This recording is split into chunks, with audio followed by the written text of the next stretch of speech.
तस्योरावृणीमहे गातुं यज्ञाय ज्ञातुं यज्ञपतये दैवी स्वस्तिरस्तु नः स्वस्तिर्मानुषेभ्यः पूर्वञ्जुर्देशजं शन्नो अस्तु द्विपदये शञ्चतुष्पदये.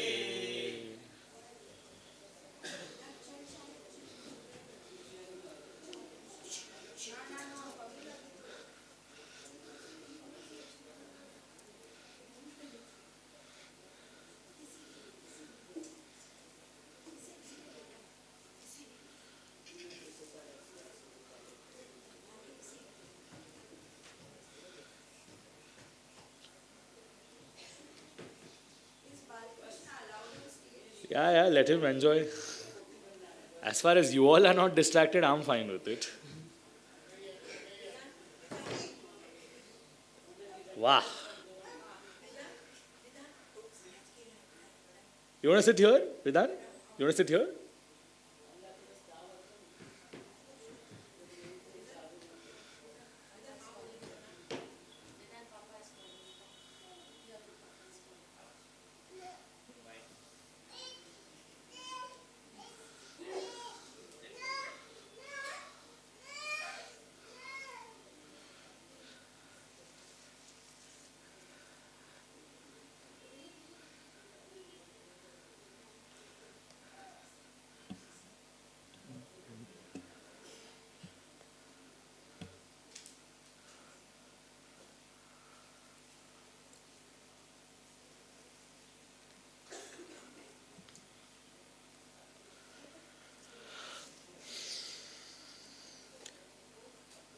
Shri Krushnaya Namaha, Shri Gopi Janavallabhaya Namaha, Shrimad Acharya Charanakamaleebhyo Namaha, Shri Gosai Ji Paramadayalave Namaha, Shri Gurave Namaha. Narayanam namaskritya naram chaiva narottamam devim saraswatim vyasam tato jayamudirayet.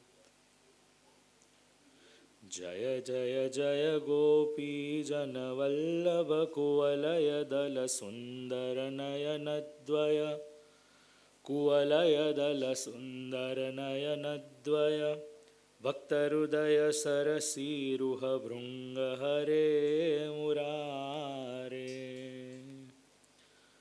Mangalamaya jaya jagato mangalamullasaya jaya karunamaya jaya Mullasaya jaya karunamaya jaya abhiri sachismita lubdha hare murare. Kanakachala paramanu gunita guna doshojita bhuvanatraya bhushana doshojita bhuvanatraya bhushana manmanasa sarasa kulahamsa hare Murare. Nanda Yashoda Sadana Sudhakar Satkruti Saurita Kruta Paramadara Satkruti Saurita Kruti Paramadara Indushatamshu Vinirmita Rupa Hare Murare. Udayachalamupagatvati timire tiro bhavamupayate timire tiro bhavamupayate timire chetanamakhile preraya jagati hare murare hare murare hare murare. Kararavindena padaravindam mukharavinde viniveshayantam vatasya patrasya puteshayanam balam mukundam manasa smarami. कृष्णाय वासुदेवाय हरये परमात्मने प्रणतक्लेशनाशाय गोविंदाय नमो नमः। अज्ञानतिमिरान्धस्य ज्ञानाञ्जनशलाकया चक्षुरुन्मीलितं येन तस्मै श्रीगुरवे नमः। श्री गोवर्धननाथ की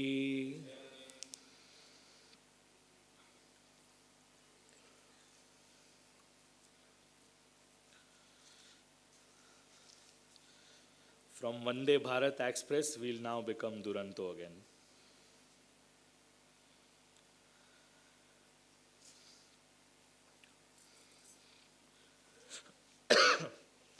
Jaya Ekadashi, fourth day of Bhagwat Saptah. 3 avatars to be taken care of. 2.5 skand to be taken care of. And the conversation starts between Yudhishthir and Naradji. So if you might have seen the decor has changed today. From yellow it's now orange. It's moving towards auspiciousness. If you realize the Srinathji on the backdrop in picture has also changed. And you might be seeing a palna, the cradle.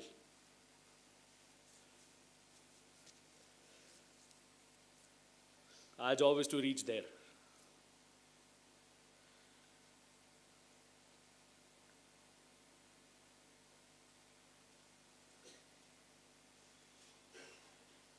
In Vedas, it has been prescribed, in the Ved it has been prescribed that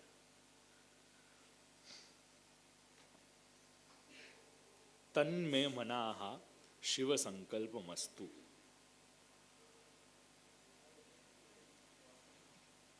Tanme manaha Shiva sankalpamastu. Your mind needs to have a vow, your mind needs to have a decision, your mind needs to have a dream, which is not just in benefit of yours but is also in benefit of others. If it's in benefit of yours, it will happen, but you have to be strong about it. On one side, Bhagavad Gita says that our mind is flickering. And on the other side, the Vedas are asking you to have a strong sankalpa shakti. Your dedication and your vow needs to be so strong that eventually you should be able to achieve your goal.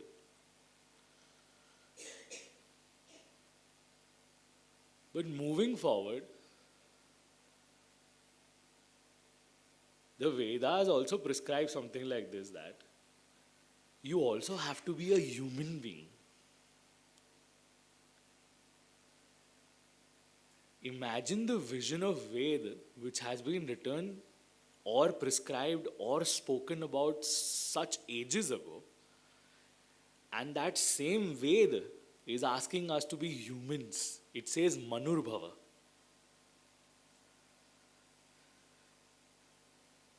Please note, there's no Purush Bhava, no Stri Bhava. It's Manurbhava. In Bhagwatam, a lot of times you might have heard of this one word called Manu. We are known as Manav. We are descendants of this Manu. While we are descendants of this Manu, the Veda is asking us to be human.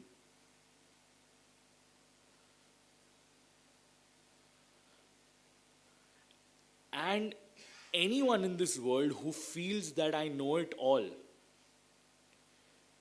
then here's a thought-provoking conversation which is happening between Dharmaraj, who knows Dharma pretty well.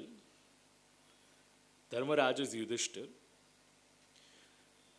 Despite knowing the Dharma pretty well, this is the same Yudhishthir, if you might have read Mahabharat, is the one who's answering all the questions of the Yaksha. 4 brothers are not in the moment presently alive because they were trying to consume water and they couldn't answer questions to that Yaksha.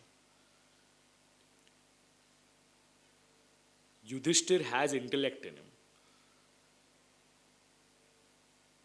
And this very same Yudhishthir, the statement that he is claiming, Bhagavan Shrotum Ichhami, I have the desire to know. I have the desire to hear. I have the desire to listen. Shrotum. What do you want to hear? Dharmam Sanatanam. I want to know more about the Dharma which is eternal. Why is it eternal? Because it doesn't have a start date. Even before humankind existed, Dharma always existed.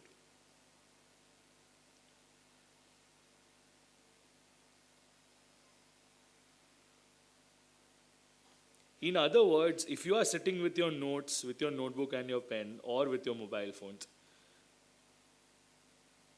I'm going to jot down out of some 30 characteristics of being a good human being, or rather just being a human being. Good to wo agar nahi baat hai. Good is still a later stage. Let's just try to be humans first. I'm going to plot down some of these qualities and we're going to have a sweet conversation about it. That means you are allowed to give me inputs about the things that I'm going to say from here. So don't worry, I'm not going to trouble you with a lot of questions right now, which I've known for. But I'm going to propound certain principles that have been prescribed by Naradji to Yudhishthir while establishing the Manav Dharma. What is the ultimate guideline or the principles that needs to be propounded for people, for humans like you and me?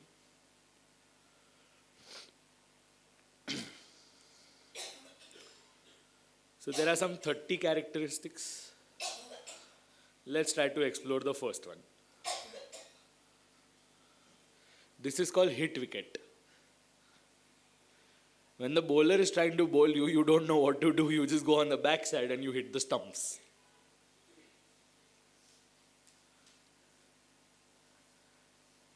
What is prescribed in the emblem of the Constitution of India?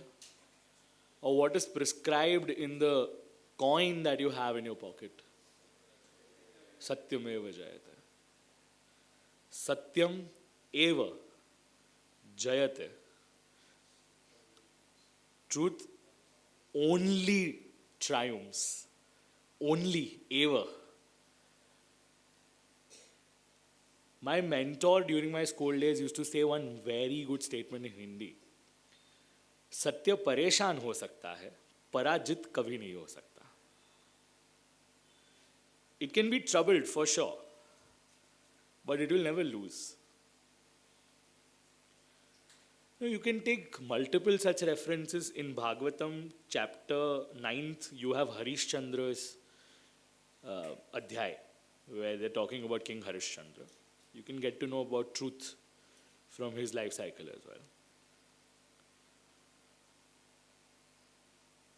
You can get to know about the same truth in the Bhagavad Gita's first shloka itself, where we are talking about Satyam Param Dhimai.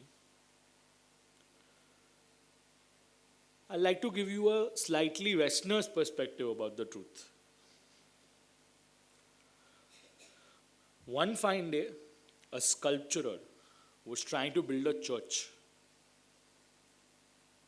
And in case if you might have visited Rome, you've seen the height of pillars and arcs over there. So that sculpture was actually way above the sea, way above the height, and he was trying to build something with extreme precision that he was being called upon 4 or 5 times and he was not even reciprocating. To which during his break time, when he comes down and has a conversation with the opposite person who was trying to call him, he was being asked upon, what were you doing? Why were you so focused upon at such a height where actually no one is going to go and even observe the kind of work that you're going to do?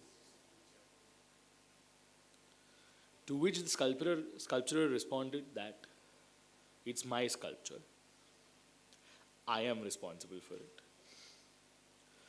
Even if no one witnesses it, there is a higher self in me who's observing what am I doing. And that's your living conscience or consciousness, which is there in you, which is observing every action of yours, every reaction of yours, every intent of yours. Action is through hands. Reaction is through face. Intent is through mind.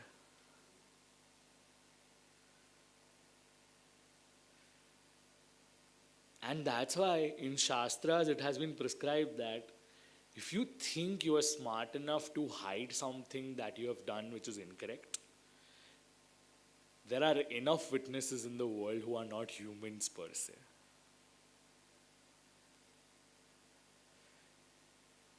Firstly, there's a sun and the moon.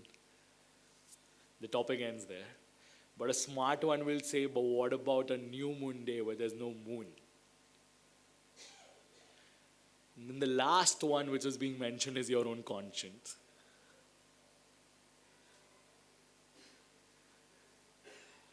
For that, some people keep on questioning me that people have done so much wrong in this birth. Should they be considered as humans? When we Brahmins study Sanskrit, we get to know a verse. It says, Sahitya Sangeeta Kala Vihinaha Sakshat Pashuhu Puchha Vishanna Hinaha. A person who hasn't understood or appreciated Sahitya, that's literature, Sangeet, that's music, Kala, that's art, is not a human being but is a form of an animal. The only difference is that human being doesn't have a tail or doesn't have horns.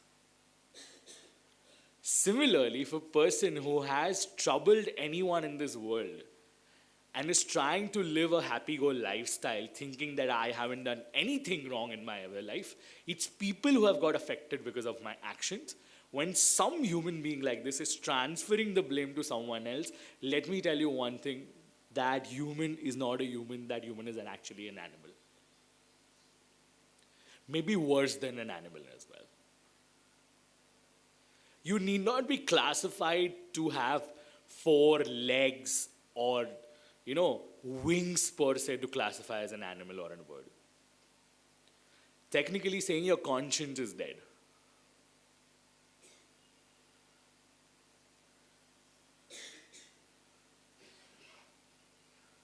Now for anyone who is not truthful, see, I understand it's a tough phase to be in. Reason being, our emotional intelligence is not so strong to handle the truth, to be very honest. Reason being, when we were saying the truth, could have been a chance that we might have been mistreated back in the day. Now, in order to safeguard ourselves from that embarrassment, we land up in a habit of saying lies. And what happens when you start saying the lie?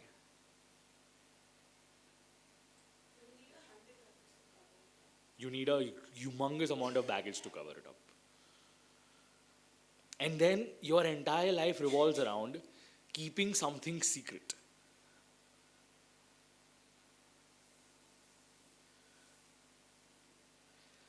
There's a difference between integrity and privacy.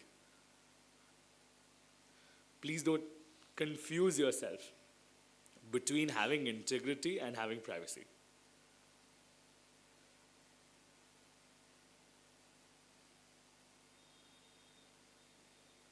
Truth is something which can liberate you. Initially, it might cause a lot of trouble to you, reason being. Okay, now businessmen might think, but hey, you know what? I am dealing in business. I have to deal in demand and supply. Is there an exception for me? As mentioned earlier, if you are doing for something which is of other people's benefit, in business, you are supposed to safeguard your profit margin. Only then you can function in your business. But there's a difference between hoarding and profit margin. There's a difference between manipulation and earning, which is your right. There's a difference between being truthful to your business versus mocking your own customers at the same time.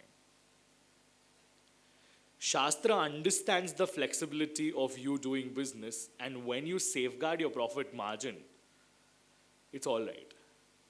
But remember one thing, just because there's an exception to the law, the intent behind that is to ensure that you get your livelihood in the right way.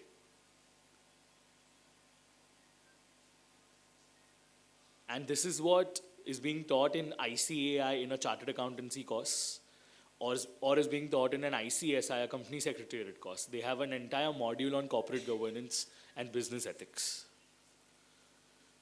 You want to know business ethics? Read Shrimad Bhagwatam.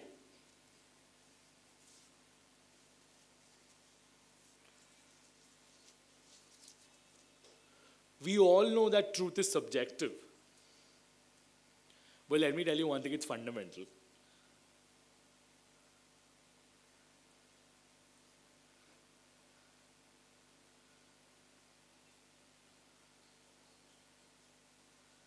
It's difficult to walk this path, but let me tell you one thing, the ultimate amount of satisfaction is only on this path.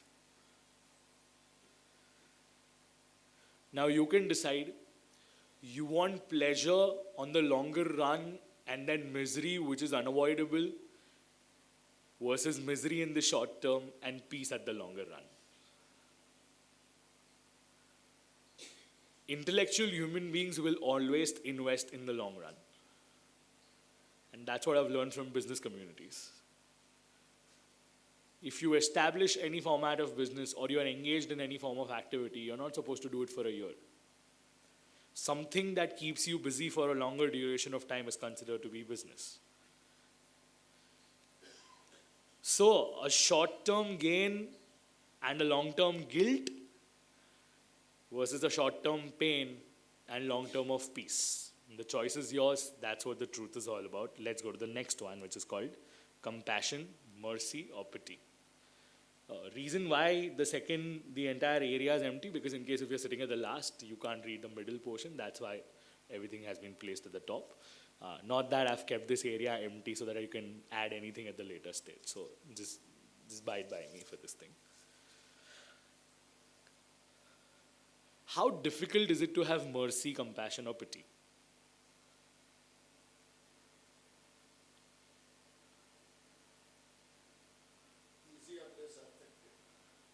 Easy until affected. Fair. How can we practice this?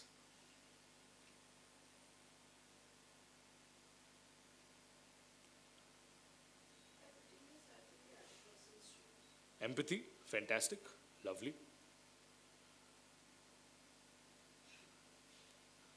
Some people might feel I'm taking a modern science class right now. I'm teaching you classes of morality. Bhagavad is all about morality. See, when professors are not performing that well in class, they're sent for a refresher's course. They learn new mechanisms of studying, and they come back and teach the same module or the same subject. Their scores enhance. Sometimes, despite knowing all of these things, we need a little motivation to relearn these things. Currently, if you read science or even psychology for a matter of fact, a lot of emphasis has been made on unlearning wrong things. Let me tell you one thing, Bhagavad is one of the major places to unlearn things. There are so many myths, so many misconceptions, so much amount of wrong information has got in our brains, thanks to WhatsApp University of Forwards, which keeps on giving us information left, right, and center. We have no idea how to process it. And that's why unlearning process becomes so importantly evident. It becomes so crucial for us to unlearn certain segment of things. So we know compassion is important. But how do we go about it?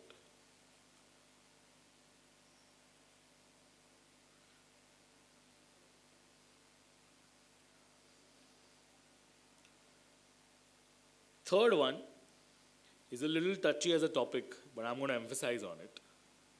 You can think about compassion and you can get back to me in a day or two. We'll talk about compassion maybe tomorrow as well. We'll get some time to talk about it. The third one is called tapa, penance.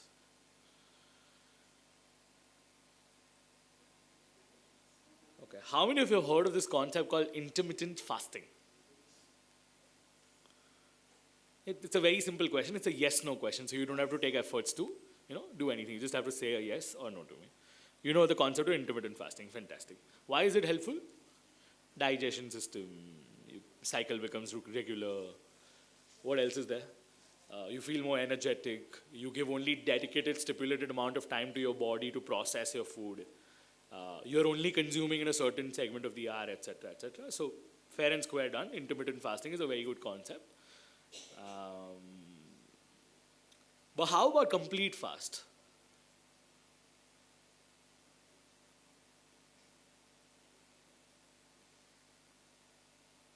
Complete fast.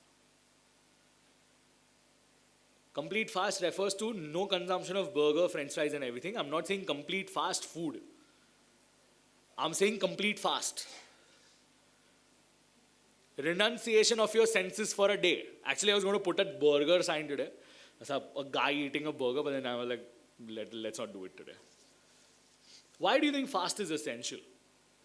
Yeah, we keep on blaming or mocking our Jain counterparts about fasting left, right, and center. Pacham che, atham che, chaudas che, left, right, and center. And these guys are having some boiled things, and there's no lilotri and some of the other things. And then they're like, atthai che, kashnu che. And we feel like, oh, they are doing such a wonderful job. Oh, this is so sweet. This is so nice. They are taking care of their religion so much. And when someone talks in Hinduism about fasting, humne aau na hoye. हमें तो खाता पीता करना चाहिए. We come from a family where we are supposed to eat everything. Well, life is not such, my friends. Life is not such. Apparently, for being a human being as well, you need to have some kind of forbiddance on the day of Ekadashi per se. So there are 24 Ekadashis and 4 Jayantis. In case if you are a Vaishnava, you're a follower of Vishnu, there are 24 Ekadashis, and this year we are blessed to have 2 extra. Because we have an Adhik Maas coming this year. An additional month of celebration. So yeah, you have 24/26 Ekadashis every year, and you have 4 Jayantis to take care of. So yesterday I was sitting with where's my sweet friend Jaidev uncle. We were having a conversation. So he picked me on, you said we are only supposed to do Ekadashi. I'm like, I'll clarify in the Katha next day. Don't worry, you're not only supposed to do Ekadashis 24, you're also supposed to do 4 Jayantis. So I've decided to be as precise as I can be. And what kind of fast are we talking about? Are we talking about Sabudanani Khichdi, Morio, Ravano Shiro, Rajagrano Theplo, Rajagrani Puri, Kandani Chips? But of course, French fries वगैरह तो क्या थी था शक्य नहीं. Primarily, if you ask Mahaprabhu Sri Vallabhacharya what is the best way of fasting, it caters down to this one statement called Indriyascha Nigraha. You have to control your senses. For one day, try controlling your senses, right? I'll tell you my personal experience. During lockdown, me and my brother had a madness moment that we wanted to do a Nirjala Ekadashi. Father of intermittent fasting है ना. There's no water that day. Food तो बहुत दूर की बात हो गई. पानी भी नहीं होता. And we did it for 18 hours and we broke. But they challenged us for the next year. Next year, I think I was 21 and we made it. We were at home only and we finished it. Scenarios changed when I was actually out of town. I was in Delhi or Delhi, 99% I was in Delhi. Now we all know how Delhi is good as a foodie place, right? We all love chole and kulcha and all of these things over there. North India is definitely known for such elements and items. Now on the day of Nirjala Ekadashi, I'm in a conference, had gone for my work. Everyone around me are relishing food and I'm looking at their faces. They were pitying at me for not having water as well. But let me tell you one thing, from that one experience, I can tell you one thing. When our elders used to say you should eat within your capacity, and on certain days you should take some break so that your digestive system can actually rest, we don't take our religious principles as seriously as others do.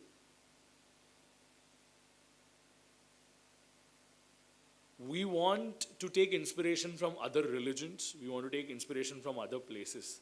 We don't need to go outside. We just need to be within and just analyze and understand that an Ekadashi is being done for disconnecting your senses, not just food. It's actually your all form of senses.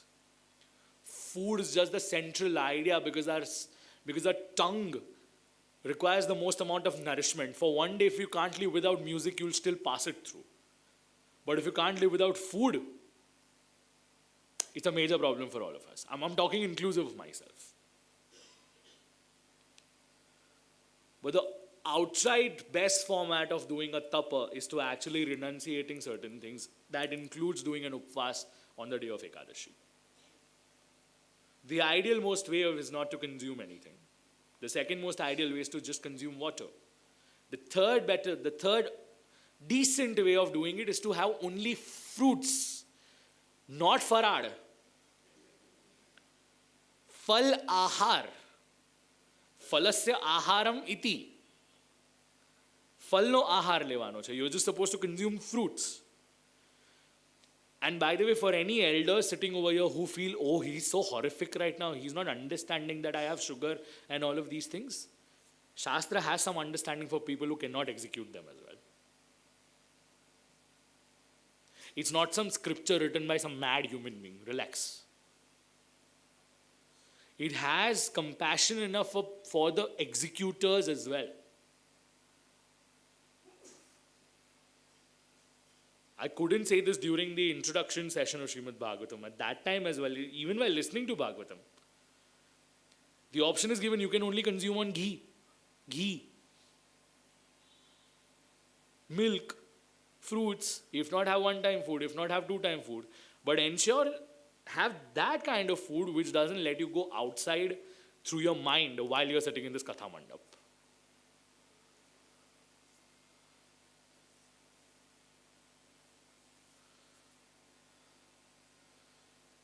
We were being appreciated for making you wash hands while you were doing puja.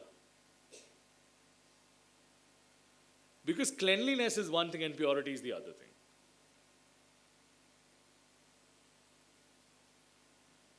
Small acts, small actions that don't make us understand the difference between swachha, which is clean, and shuddha, which is pure.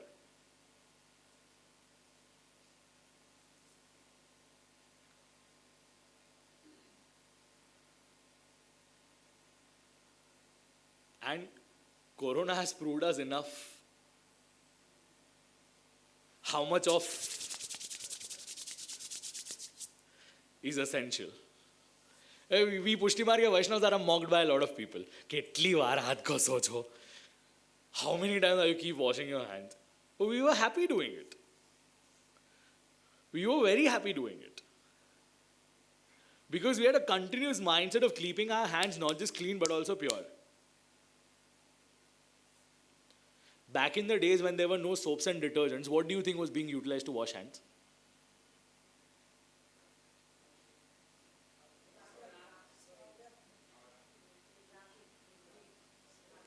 Mitti, mrittika.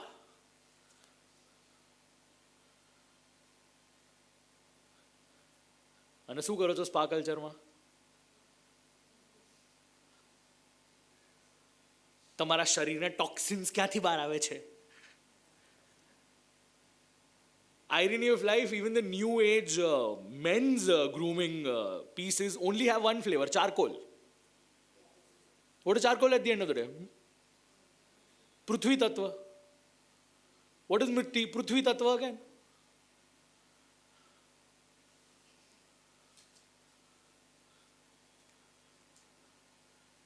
Now what happens when you mess around such elements as well?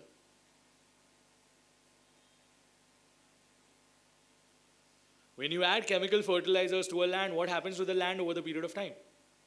It releases ammonia. What happens to that land? Becomes barren over the period of time. Purity is not just in context with cleaning of your hands and not touching your mouth while eating and serving with your left hand and not sharing food from the same plate and all of these things. It has a higher purpose it has a bigger purpose than that as well.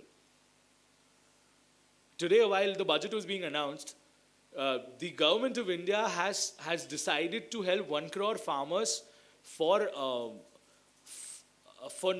natural format of farming. Basically, they're going to equip them with not so chemical based fertilizers and natural based of growing plants. We all know what has happened to Punjab after the Green Revolution.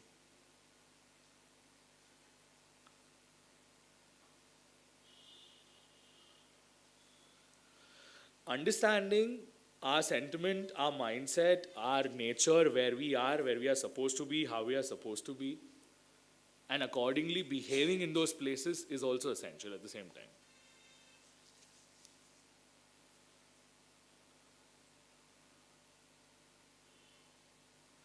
The next thing is titiksha.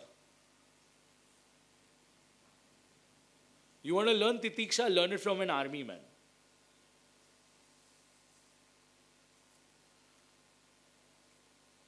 It's not here, it's heat.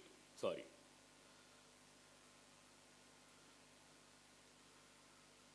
There's enough amount of your body has a resistance power. Utilizing it to the fullest is nothing but titiksha.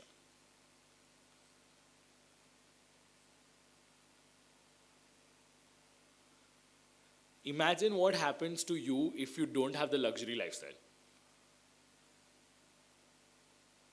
For one day, you don't have this luxury lifestyle. You don't have sofas to sit. You don't have heaters. You don't have ACs. You don't have internet connection. You don't have Wi-Fi. You don't have laptops. You don't have soft cushions to sleep on. What will happen to us? What do you think is essential for sleep?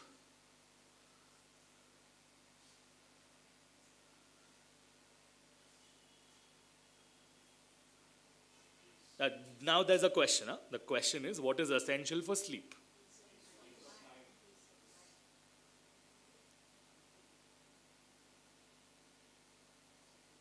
पैसा वाला था એટલે શું સોના ના પલંગ પર સુવાના છો?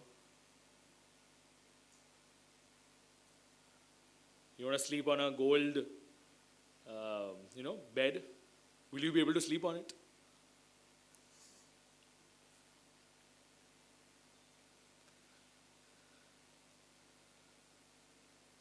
In Nashik, I think, somewhere near Nashik, I think there's a new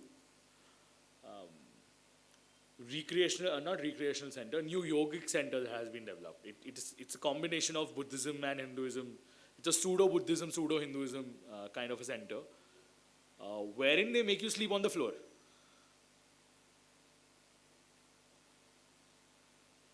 And if you read Bhagwatam as well, while Shukdevji Maharaj in Skanda 2 is saying, why do you need a pillow when you already have your arms?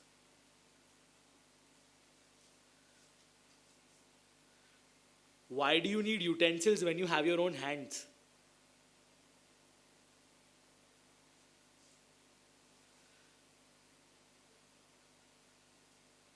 You want to talk about minimalism? Don't learn it from the United States. Learn it from our own Rishi Munis. I invested 2 hours just to look at a documentary called The Minimalistic. That's it. And he was sharing all his experiences of how his mother had catered to so many things in life which she never wanted, and now is useless to him. And what am I supposed to do these things?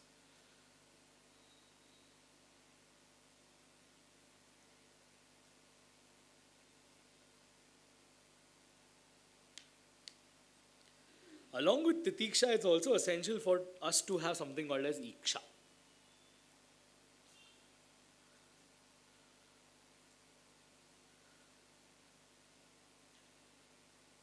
See how our understanding is, if there is a haldi ka function, we'll wear yellow. Do we need to tell anyone? The color theme is yellow.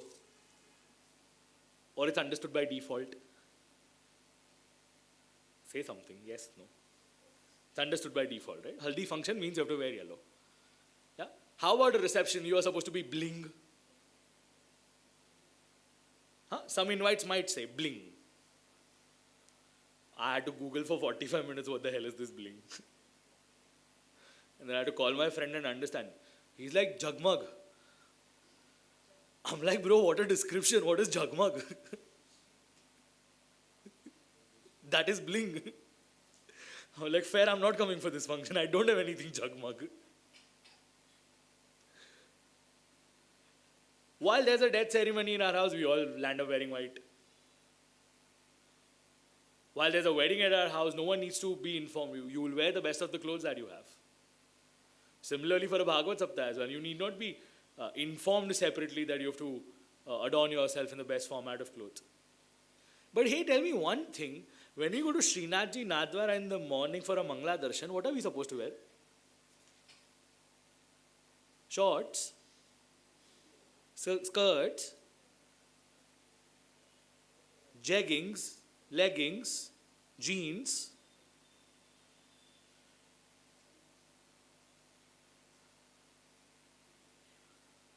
समझा क्यों ना?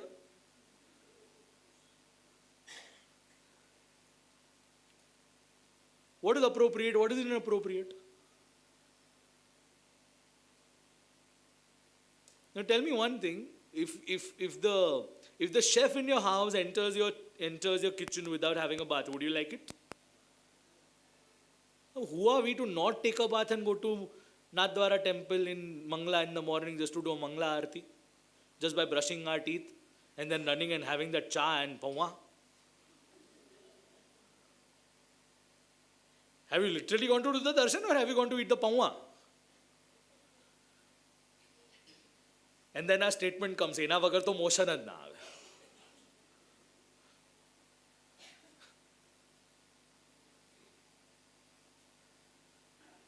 A, chaddi. B, no bath. What is appropriate? What is inappropriate?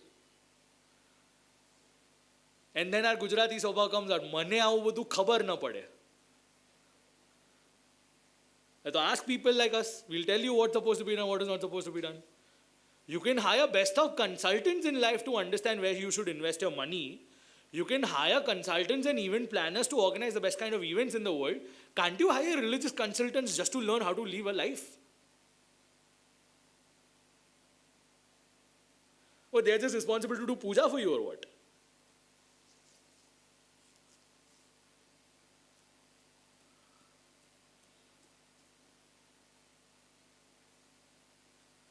And that's why in the Shastras, Shastras to goes that far and makes a very bold statement. Now listen to the statement. You'll be shocked why can Shastra make such a bold statement. It says, Mata Shatru Pita Vairi Yena Pathona Yena Balona Patitaha Na Shobhate Sabha Madhye Hansa Madhye Vako Yatha. I'll translate it for you. The father is an enemy, the mother is a foe who hasn't taught their children.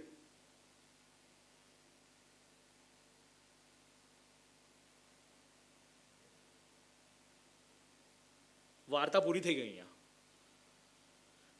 Child's education. We are not the Westerners' culture wherein we leave our kid at 16 years old, go study in the university, work at a McDonald's, pay your own fees, take a student loan, grow up by yourself. We are not them.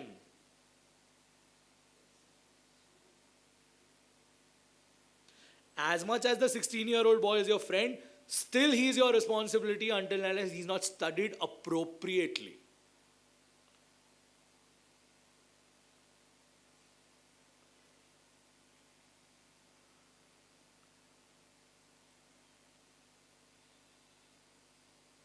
This is why you need Iksha to understand what is appropriate and what is inappropriate.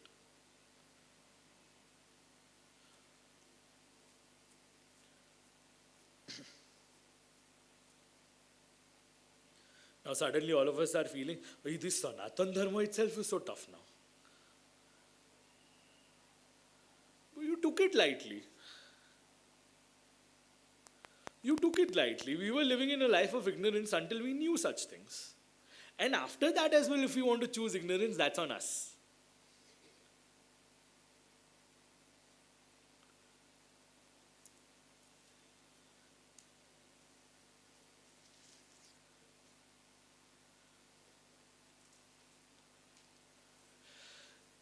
You work for a project for 1 year and you don't get it. How do you feel? You work for a business deal for an entire year, one entire year. You don't get it. How do you feel about it? Bad? Somewhere you might start blaming your own fate, your own luck, your own hard work. And there might be a sense of disbelief as well. Ashu thai gayu. And in our Gen Z conversation, we say, why this to me? Why is God so mean? Why am I being troubled? The minute you start detaching your action, you start detaching from the fruit, you start detaching from the end goal, the output, and you start enjoying the process of it, is when eventually you'll have an antakkarana vijay. You remember the 4 things that we mentioned: mind, intellect, conscience, and ego? We're trying to win them right now. And that's why you need shama. And mind you, all of these things now come with practice. You might have heard of Stephen Covey's this book, 7 Habits of Highly Effective People. And if you read Deepak Chopra as well, he might tell you that it takes 21 days to make a habit. And there are other research papers as well that say that apart from habit, in order to create a lifestyle, maybe you need 3 to 4 months as well. So for all those people who have a dangling sword of 21, who make New Year vows on 1st of January and break them on 2nd of January itself, please don't traumatize yourself with the year passing by. Take a step behind and just evaluate yourself.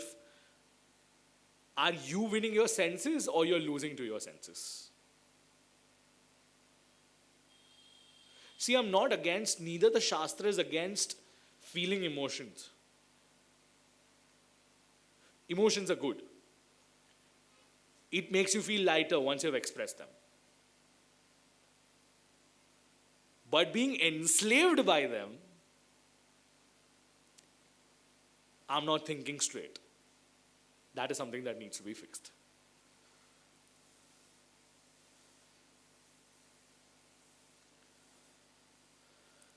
And let me tell you one thing. Every now and then, the universe is going to test your conscience. It's going to test your decision-making process. It's going to test you in tough times only. Because there's nothing called as a free lunch in life.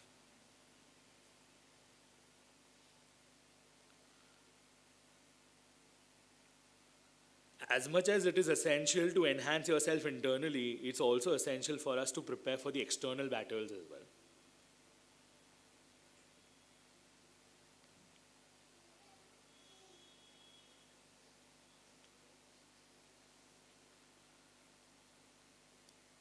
There's a concept called monotony. When you do something for a longer duration of time, you get attached to that action itself, that you can't think straight, you can't do it right. You need to detach yourself for a while just to see if you can do it in a better way. Dhamma is something that will help you enhance fighting against the external senses. See, for example, today's Ekadashi, at least for those people who are fasting today, the biggest fight that you will have is if you pass by a restaurant and there's a smell of pav bhaji and you feel like eating it, but you don't land up eating it. That's where you win your senses. An external force which is so strong, which is smell, is passing by you. For 1 second you feel like, oh, you know what, I am wanting to have it. But then your inner conscience reciprocates and says, hey, you know what? I don't need to today.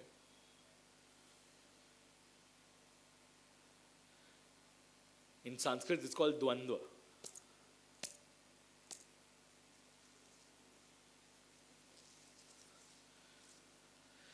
Now comes a major area of a segment which has been misinterpreted by a lot of people in a lot of formats, and it's called non-violence. I'll be quoting two things over here. There's a non-violence in context with not harming animals, not harming animals for the purpose of consumption.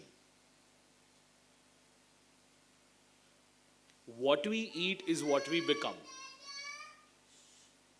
What we consume is what we become. Whatever is our food intake has implications on our body. As much as it has been spoken about consuming non-vegetarian, as much as there's scientific research available on the types of teeth that we have, versus the demand and supply of the universe that's there, you need to consider two factors. A, the family background that you have and the religious practices that you have. Does it compile by or does it comply by the demand of having a non-vegetarian segment of food? A, we are Vishnu Bhakta. There's Thakurji at house. Materially, if you're getting non-vegetarian in house, that means a dead animal is being consumed in the same place where Vishnu is being served. There's a tamas segment of energy in the house. At the same time, there's a sattva energy in the house as well. It's a complete violation.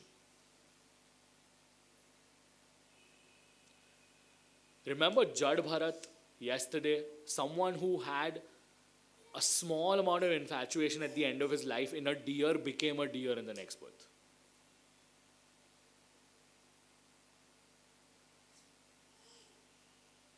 That was just by having an infatuation. Here there's consumption, which is way worse. Now, if we take exceptional cases that certain segment of Brahmins or certain segment of North Indians or certain segment of Kali Bhaktas, etc. are consuming non-vegetarian, or there was an animal sacrifice which was being prescribed before, let me tell you one thing, in Kali Yuga it's not.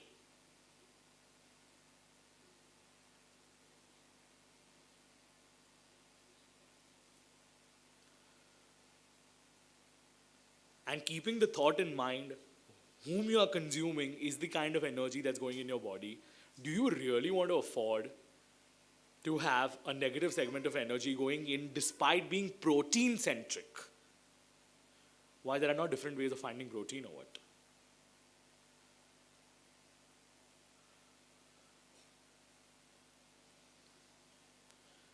And which world are we in when on the other side, when Westerners are leaving non-vegetarian,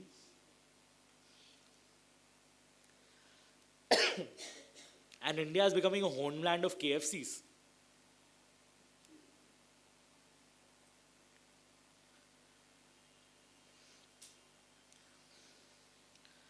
See, those who want to live a tamasic lifestyle,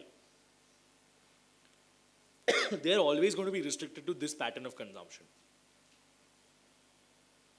But for people who want to optimize their own body, their own self, they want to enhance their own being, they want vibrancy, they want the right kind of nourishment to go in the body, just which is not vitamins and proteins and carbohydrates, and it's beyond nutrition, it's energy.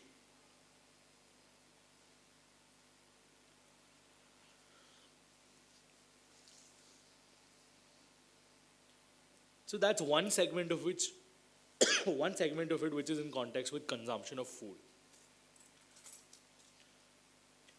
which involves violence. Somehow it's destroying someone and then consuming it. Even if you say it's not happening in front of your eyes, the consumption is happening. And the second form of it, which was wrongly interpreted by a lot of people, we definitely believe in non-violence. That means we need not initiate a war with someone or hurt someone with our words, or with our actions, or even with our thoughts. But does that mean we should be standing still when someone is coming to hit us?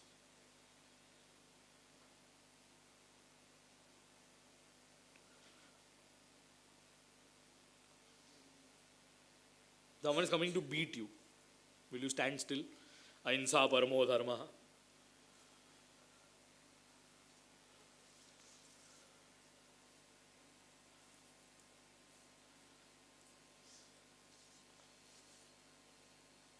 Look what happened to us when we were ahinsaks. No offense to single ideology or certain segment of people who believe in that ideology. But the interpretation of ahimsa paramo dharma was done incorrectly because the second part of the statement was never considered.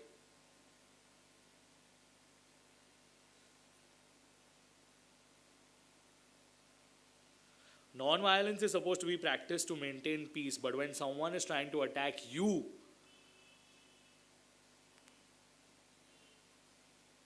dharmo rakshati rakshitaha.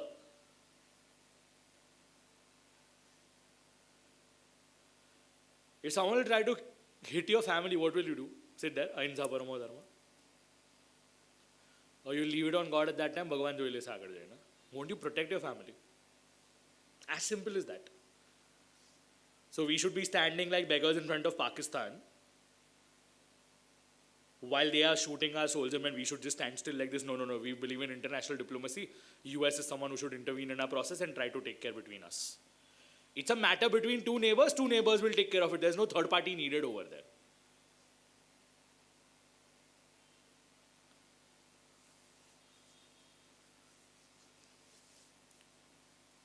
There's a difference between attack and self-defense. Please understand the difference of it.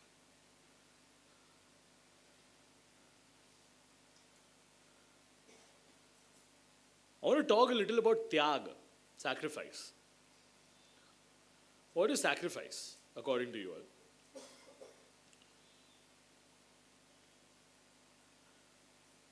What is sacrifice, according to you all? Sacrifice is love, fair?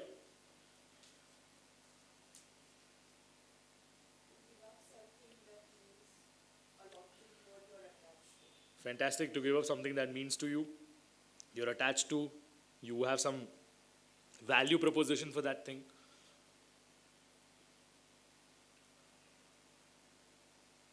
What can you give up? Something that you have. And for whom can you give up?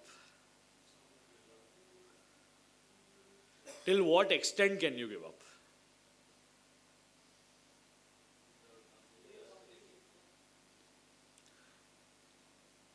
My humble request to all of you, whatever life you have been blessed with, from this moment till your last breath, I would recommend you to sit with your loved ones and try to understand till what extent that you can go to sacrifice.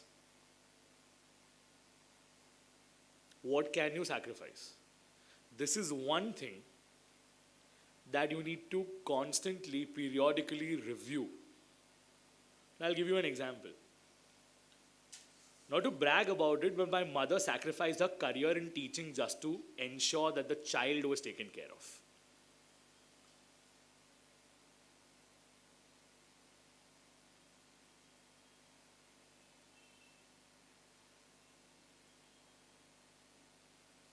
That's her proposition. Her attachment towards her career was given up. Why? Because Aditya was a responsibility she chose.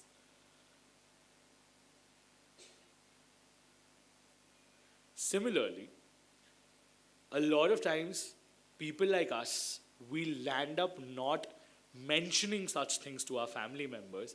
And one of the other reasons why they discard our value, they don't value as much, because they don't know how much we have sacrificed for them.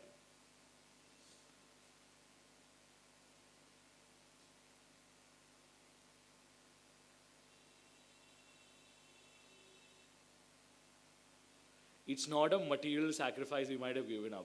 To give you the other kind of an example as well, someone who has invested time in you has sacrificed some or the other activity just to be with you. If a friend of yours or your relative of yours is giving you an hour, it's not because they have time. It's because they're choosing not to spend that time somewhere else but with you.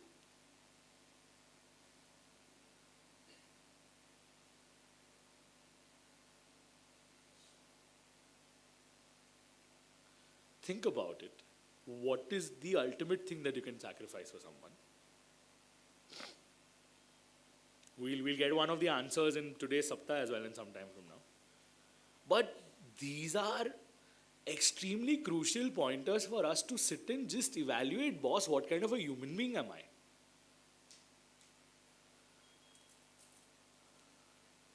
I'd like to tell you one more, which will be the last point which I'll be focusing on today.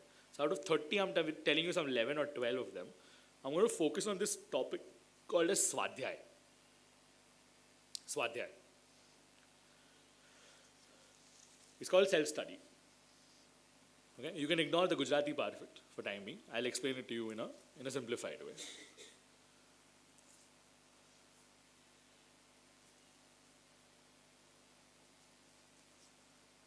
How many of you have a habit of reading? વાંચવાની કેટલા લોકોને આદત છે? સરસ. કેટલા લોકોને જપની આદત છે? ભગવાનની માળા કરવાની? અને કેટલા લોકોને પાઠની આદત છે? If you have some shlokas or mantras that you recite on a regular basis. Recently, I was reading about spending some time with your own self.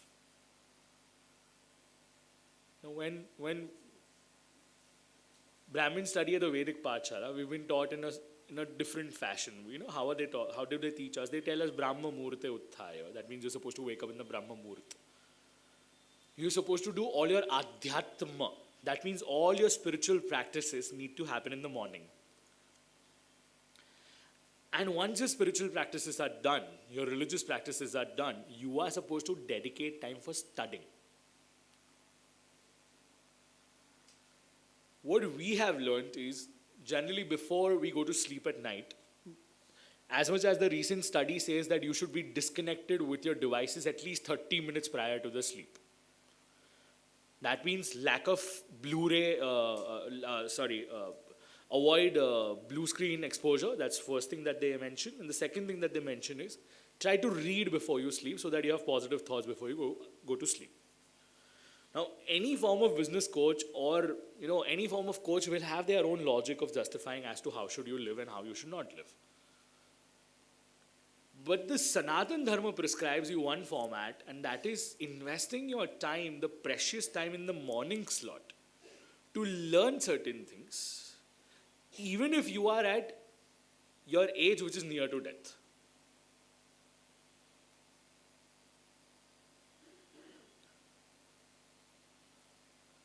It is said in the Shastras that you need to have that one Vidya or one format of knowledge which can give you money at any given point of time.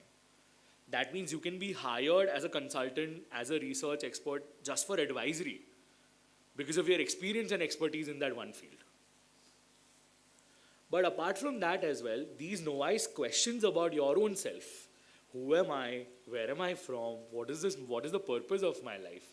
I've spent 75 years in this life. What needs to be done? What is the next step? What's next?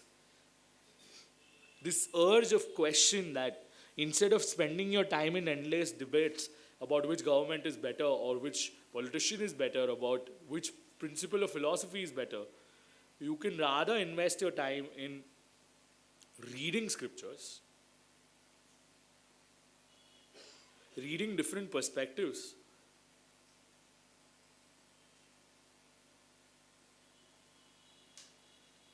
as much as we talk about it, until unless it's not going to come in action, it's not going to yield you any benefit. See, even if I'm talking since last 4 days, or you might have heard many speakers before me as well, it's like standing in the rain with a raincoat. As much as we enjoy the rain, but we never let the rain actually make us wet.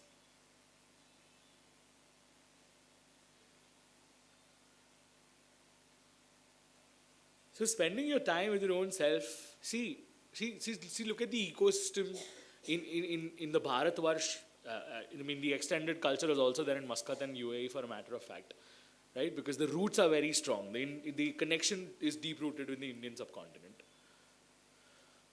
On one side, Westerners are hiring people just to spend time with them so that they can share what they're feeling. And on the other side, we Bharatiya, family code and the Grihasthashram system was to have a synchronization time wherein the family can bond along with each other. There was not a concept called as a nuclear family back in the day.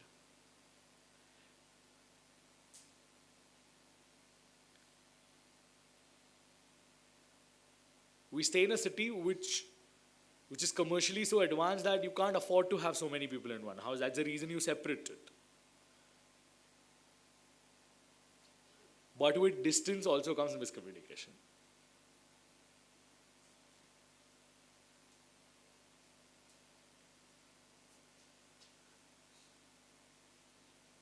People who are visionary in nature will spend some time and identify and realize that these are certain things that need to be taken care of. Reason being, let's just say, even if you are relatives who don't meet for years, you are a similar segment of DNA and you are bounded by a relationship of love. You might not hear from them from years, but whenever you meet them, there's warmth.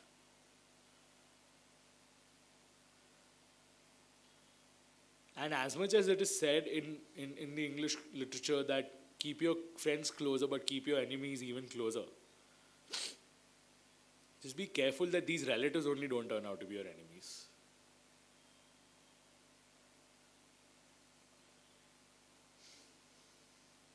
Because for once, if your trust is shattered, let me tell you one thing, there's no coming back.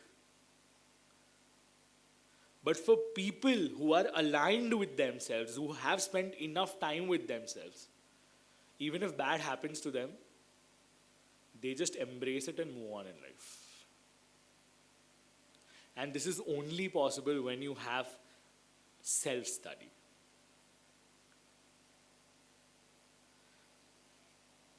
Your spiritual being needs to invest time in his or her own self. Only then it's going to yield you results in the longer run. These are some criteria. I'm sorry?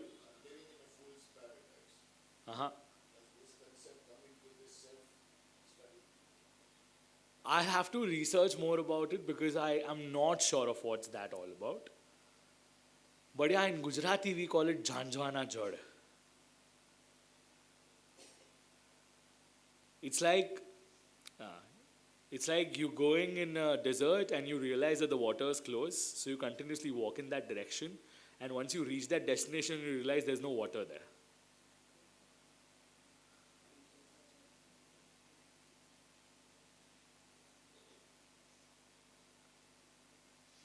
As I mentioned earlier, your enemy, even in the slightest format, is going to cost you. It's going to bite you. Identify who are yours, who are not. અને જેનું કોઈ નથી ને, એનો છે.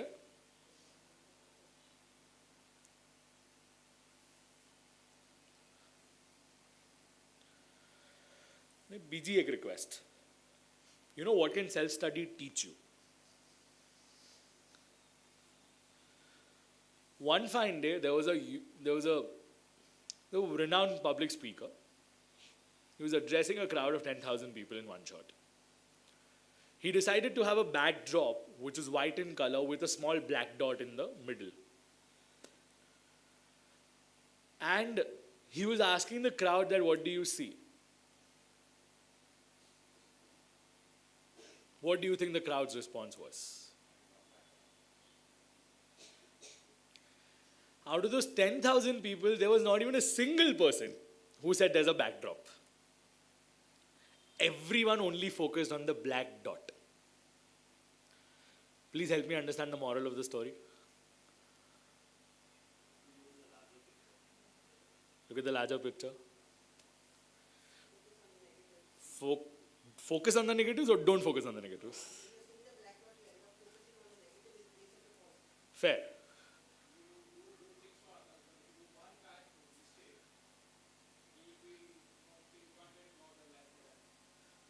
આ તો આવો જ છે. આને તો કંઈ કહેવાય જ નહીં, આ તો મારો સાંભળતો જ નથી.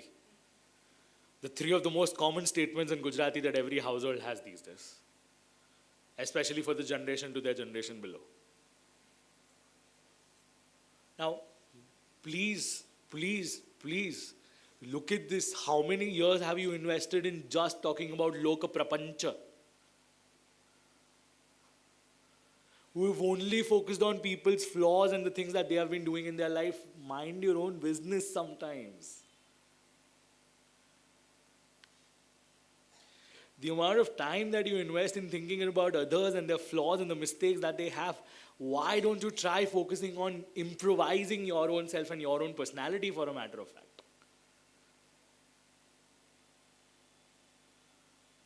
આમ તો ગામની ચિંતા બધી વસ્તુઓ માટે છે. You're worried about the world for so many reasons.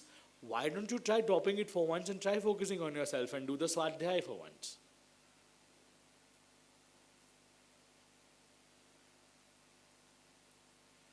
The moment might not have such in-depth meaning, but our personification of that moment itself becomes a ruckus. And the entire universe is talking about it. Yeah, they enjoy the moment for 1 day or 2 and then they forget it. Who's affected the most out of it?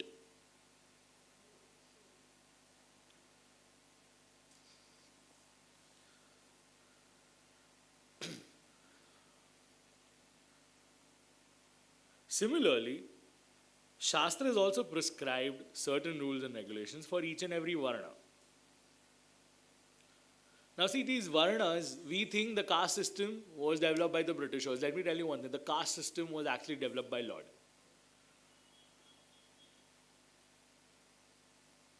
Even before it is mentioned in the Bhagwatam, it has been mentioned in the Vedas itself. Brahmanosya mukhamasit. Padhyam Shudro Ajayata. The Brahmins, Kshatriyas, Vaishyas and Shudras, even they have their own dharmas to implement. From the crowd, in case if you would like to tell me, what is a Brahmin's responsibility? Tell me. To teach, fair. Apart from that?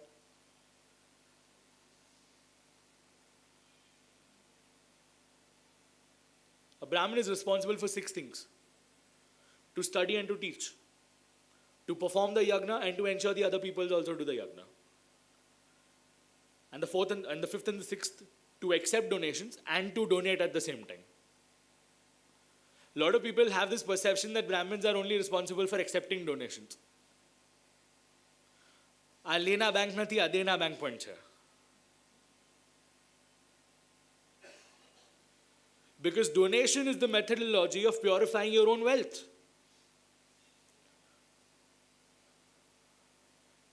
Now, a huge family does wrong things in order to earn money.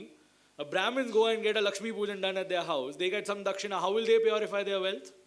They don't even know how the wealth has come. Donation. And not just random donation. Understanding who needs it. દાન દેવાનું એ પાત્ર તો જોવું પડે ને.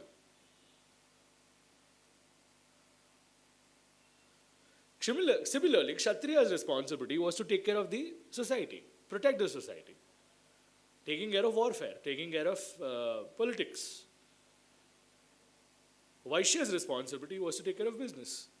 To give money to the entire society was Vaishya's responsibility. To ensure the economic stability is taken care of. Shudra's responsibility was to take care of these 3. Why? Because Shudras were blessed with a quality called as Sushrusha. That means to serve. But thanks to some British education system that came into the picture, they created this entire segment of untouchabilities. And they made Brahmins fight with Shudras. And the entire history book we have read only one thing. Oh, Brahmins were orthodoxes and they started troubling Shudras.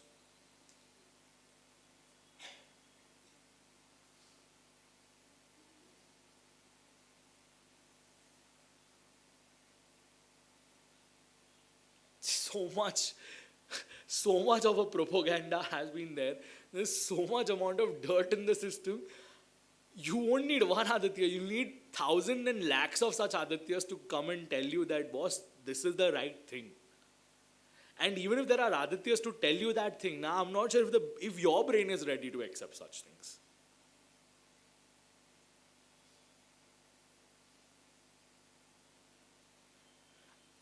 Since 2015, I was going to the United States with the hope that someday certain segment of people will realize the urge of needing and understanding Bhagwatam and Pushtimarg in English. For my first 3 trips, all I was meeting was elderly people. Despite having repeated conversations with them, bring your youngsters, no one did. One fine day in the lockdown, we understood that, you know what, now we don't need elders. Let's directly talk to the youth. Let's go on Instagram and start a class.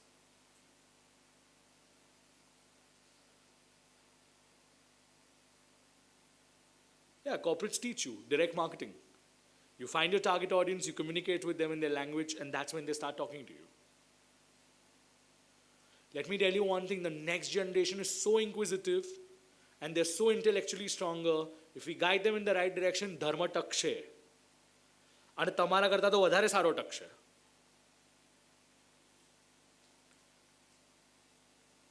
Because they are go-getters. As much as they're spoiled, they are also go-getters at the same time. And that's why we need something called as Guru Shishya Parampara. We need that mentorship back. We need those children not just to be attached to their school level system. They have to go out and get these sanskars. Because they're not sold on Amazon or Flipkart. Sanskars are something that child learns through observation with the behavior of the mother and the father. Now imagine if you are abusive by nature, you use abusive language, don't you think your child is going to pick it up? It's very obvious. If you're continuously cussing because you're going through a rough phase in life and the child is going to be around, the child is going to pick up much faster than you can imagine. Your love and affection for Candy Crush and PUBG can also be taken by them much quickly than you can realize and imagine. Why do you think that kid was sent to a guru's ashram and he was not ensured that he's studying at home? He was disconnected from the world. And now information is accessible at a click. I was interacting with Mudit. Mudit can play guitar. He can play my favorite song, Night Changes, on it. I was like, wow, I am maybe 2 times or 3 times elder to you, and I still don't know how to play the guitar.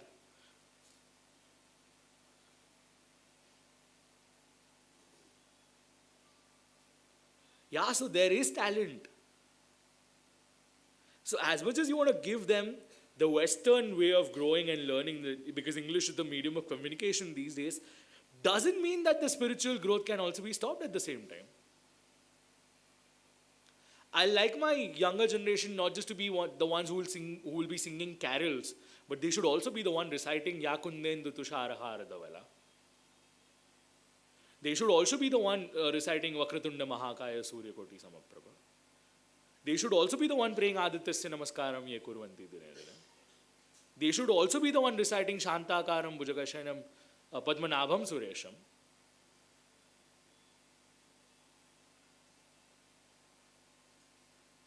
They need to be blended, and that's why you need such Gurukuls in picture.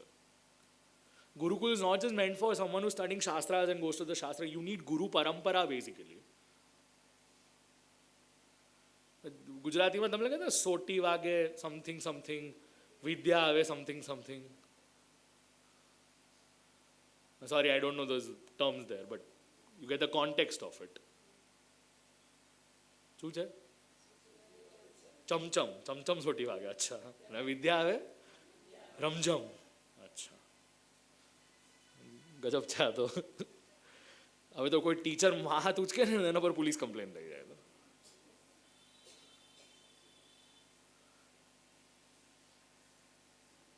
ઇમ્પેશન્સ અને tolerance. ઇમ્પેશન્સ વધી, tolerance ઘટી. અને parents teachers મીટિંગમાં તો શું હાલત થાય છે તમને લોકોને ખબર છે.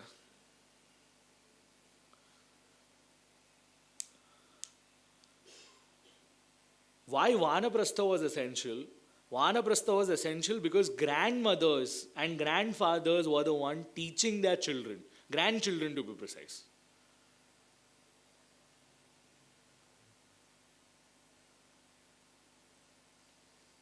Even the Westerners have understood, you know what, in order to cut costs, let me do one thing, let me keep my parents closer. Instead of having babysitters, my children can be with their grandparents. Because paying to a babysitter is much costlier rather than paying rent. અને western કલ્ચરનું એક બહુ જ સારી વસ્તુ છે. They move their houses very quickly. One of the research papers in the United States says that at least they move 4 times in their entire lifetime. 4 times. There could be a chance that for 100 years or 5 generations might have stayed in one house. And those people are changing 20 years in every one house. One house is being changed every 20 years. So as much as they are mobile and flexible, even they are thinking on these lines that, you know what, grandparents are better to be around.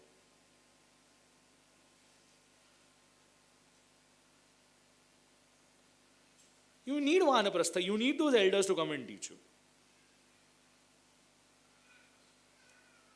Avdut and Prahlad have a conversation. Since I'm not married, I'm not the best person to tell you more about how should you behave in a married life. But I know one thing. Because I've seen the right kind of people who've been married, who believe in this system called as marriage. As much as we talk about individuality, Dharma requires 2 people to implement it.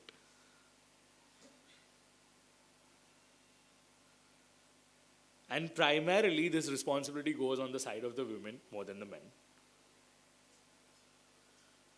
See, there's one by default nature which is given in women, and that's called binding everyone together. As much as a male wants to try it, it's only the female who can ensure that that can be done. And as much as we talk about individuality and having a private life and, you know, not meeting so many people on the frequent grounds and spaces, tell me one thing, what happens when your socials decline? When your social functions are declining?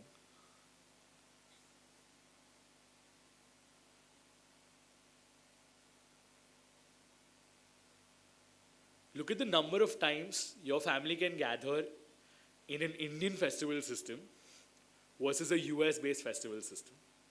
What do they have? Thanksgiving, Halloween, Labour's Day, Christmas, New Year's. Anna Sivai? 4th July. 6, 7, 10. અહીંયા સંક્રાંતિથી લઈને કોઈનું પહોંચી જવા સુધી. Ganpati was established just to unite people. And Diwali is a space where we don't need to be in our house. We will go to some other place.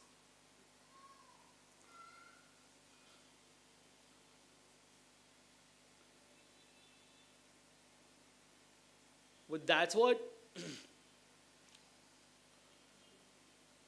one very formidable businessman in the world had said this.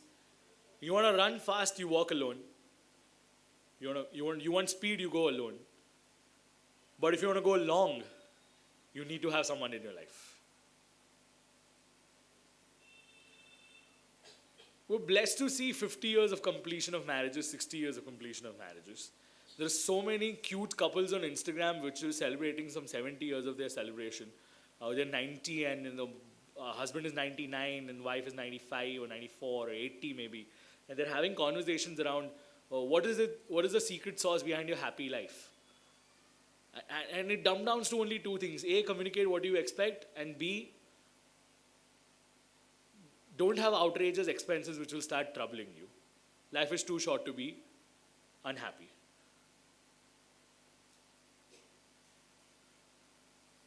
On the contrary, in India, if you see anything 80 plus, it's a bonus.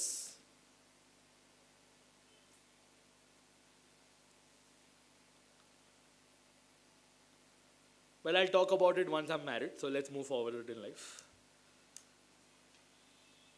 Can you be liberated by being married? Absolutely yes. And that's why there have been scriptures, there have been treatises, there have been books which have been prescribed that you can achieve what you want to achieve by being in a grihastha ashram as well.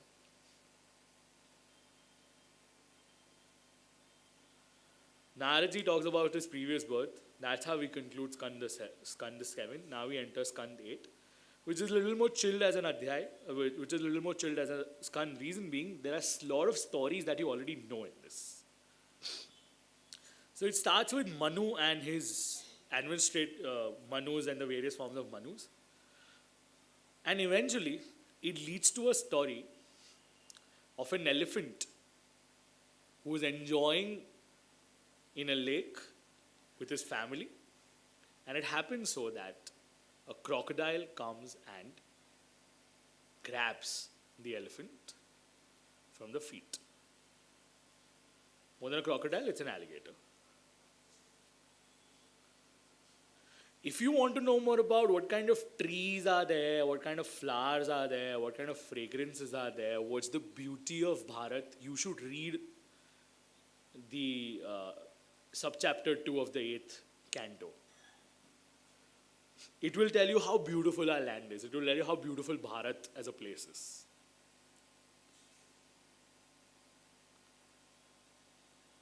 Unusual scenario wherein a Gajendra is fighting with an alligator, a magar.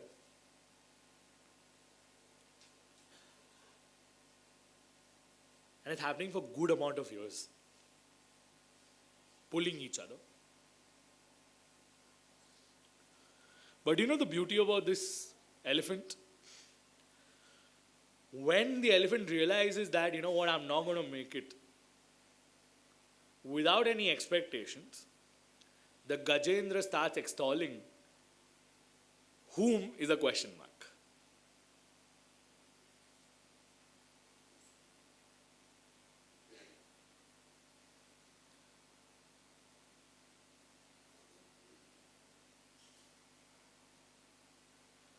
While extolling, he definitely says Purushaya adi bijaya, Pareshaya vidhimahi.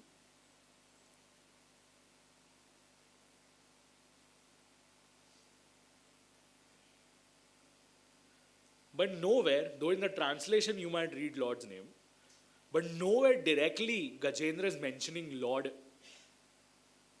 with the name. He's only using adjectives to extol that Lord. This is the translation of it. So here you might see Vasudev being mentioned.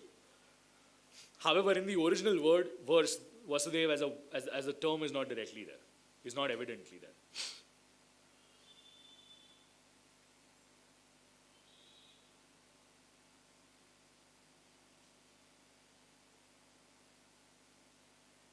Two things that you can learn from this story, from this katha, moreover. Gajendra is not praying the Lord to come and fix his scenario. Gajendra is only acknowledging the presence of Almighty, that's it. For people who already have everything in life, stop asking from God.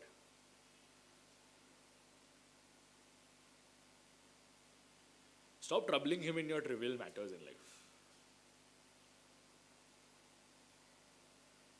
Rather focus on offering prayers, rather focus on saying good things, rather on focus on extolling Him, rather focus on all the actions or the leelas that He might have done, and be grateful about it. That in such a tough scenario, Lord, you have given me the strength of remembering you. I am going through pain, but in that pain as well I can remember you.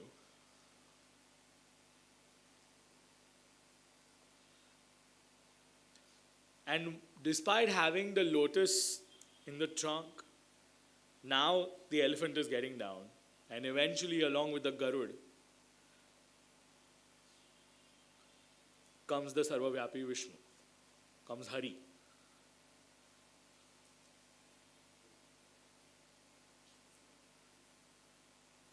Why should you do Bhagwan's stuti? There's a difference between prayers and stuti, by the way. Prarthana and stuti are two different words. Prarthana is that you're praying to God in order to get something in return. So there's an exchange. It's like me talking to my dad, iPhone 14 Pro, money please. And dad, out of his compassion, will give you a gaddi of notes saying, le beta, go get what you want.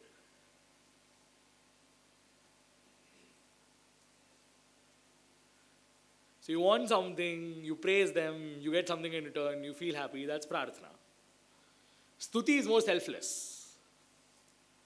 It's acknowledging. It's that moment in a relationship between a husband and a wife. One fine day, husband is sitting and just looking at the wife and saying, hey, you know what, I love you. And wife is like, are you okay? Husband is like, I'm absolutely okay. I'm saying it out of no reason. Acknowledging.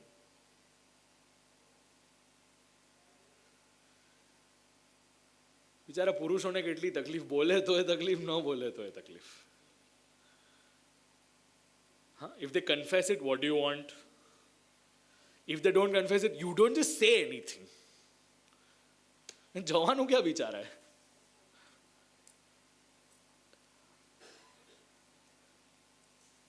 But what can the stuti for Bhagwan do? Bhagwan's stuti can liberate you.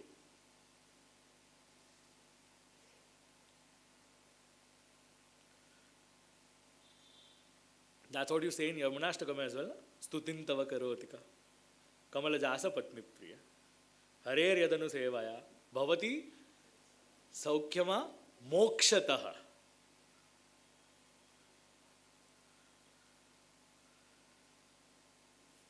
While Sri Mahaprabhuji is extolling Sri Yamunaji by initiating Yamunashtakam, he says the word Namami at the first.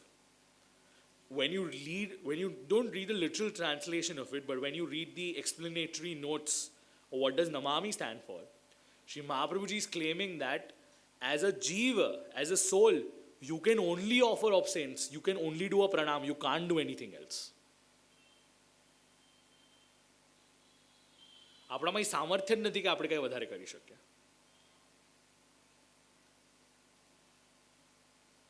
This is only possible for someone whose eye has gone.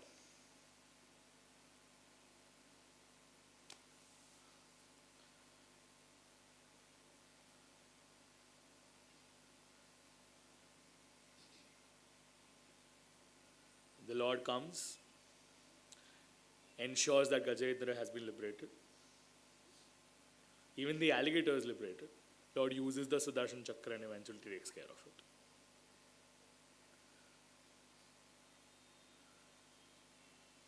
Your previous birth's action can have an implication is something that you can learn from this chapter. Gaja, that's the elephant, did a disrespectful act in his previous birth. And so did the alligator. What did the alligator do? The alligator in the previous birth, while someone was praying, pulled the legs of that rishi. Now, someone who's standing in water and you're trying to grab their feet is something only an alligator or a crocodile can do it. And that's why the curse given was such that you'll become an alligator in the next birth. Now, even if you don't believe in the aspect of it just because someone cursed you and that's why you'll become, such beings in the next birth, try to understand the message that you shouldn't be messing around people unnecessarily.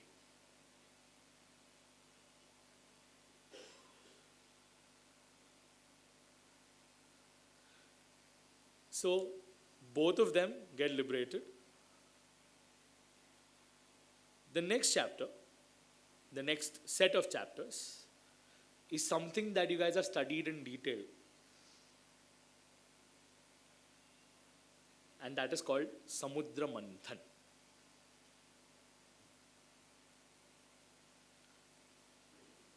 We'll try to understand it in our best possible capacity.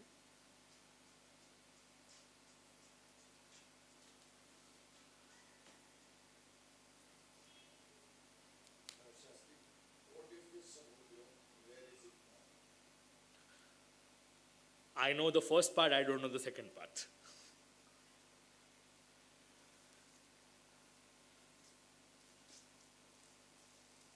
It is said so that the Lord resides on a sea, Kshira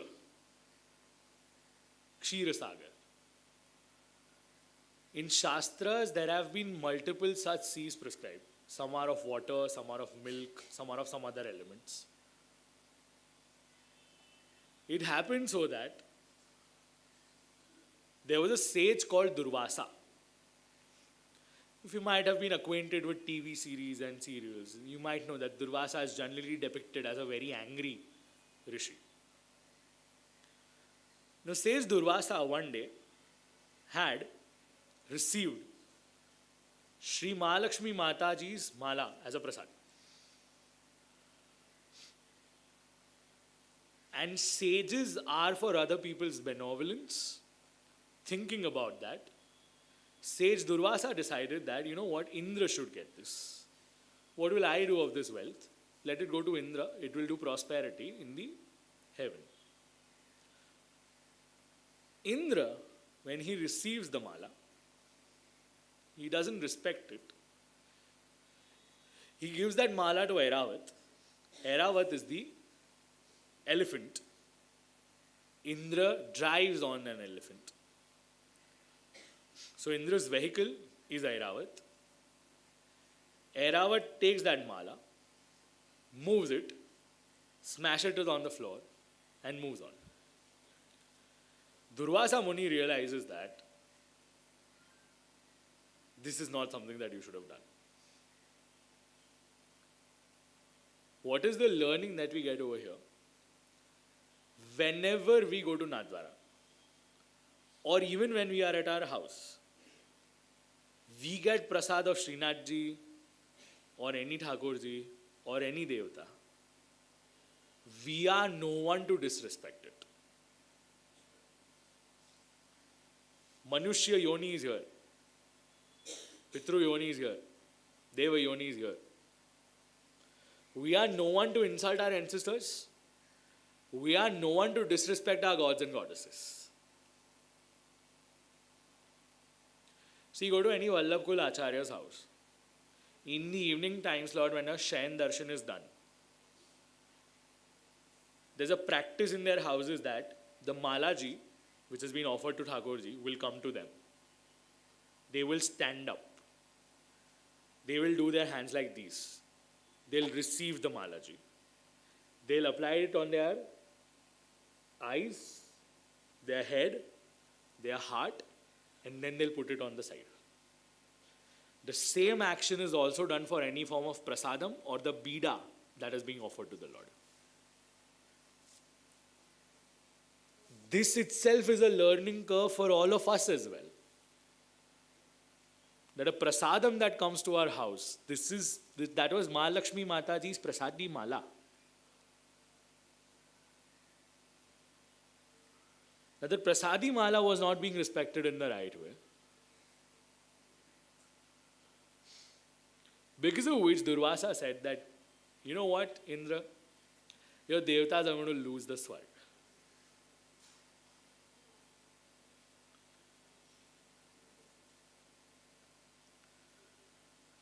So even before we reach to the Samudra Manthan, now imagine this, you are being thrown away from your own house and you have to start from scratch. You have to start from your own scratch. Pandavas had done it and the Devatas are going to do it. So everyone goes to Brahmaji for a solution. Brahmaji says, even before I give you a solution, let's go to the Lord to get some solution.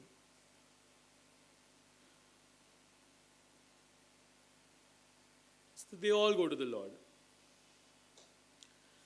And now Bhagavan is guiding them that boss, if you want to coexist in this world, you need to make some social compromise and you need to create alliance with your brothers. Now, who are these brothers? Daitya, Rakshas, Danav. So on one side, there are sons of Aditi, Aditya. And on the other side, there are sons of Diti, that's Daitya. And they are supposed to churn an ocean. Ocean refers to Samudra. Manthan refers to the churning of it.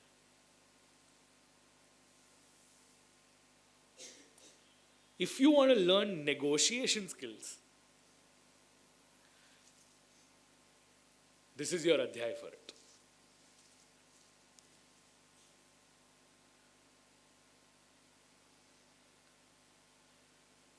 If you want to make wealth, you have to make truce with your own enemies as well.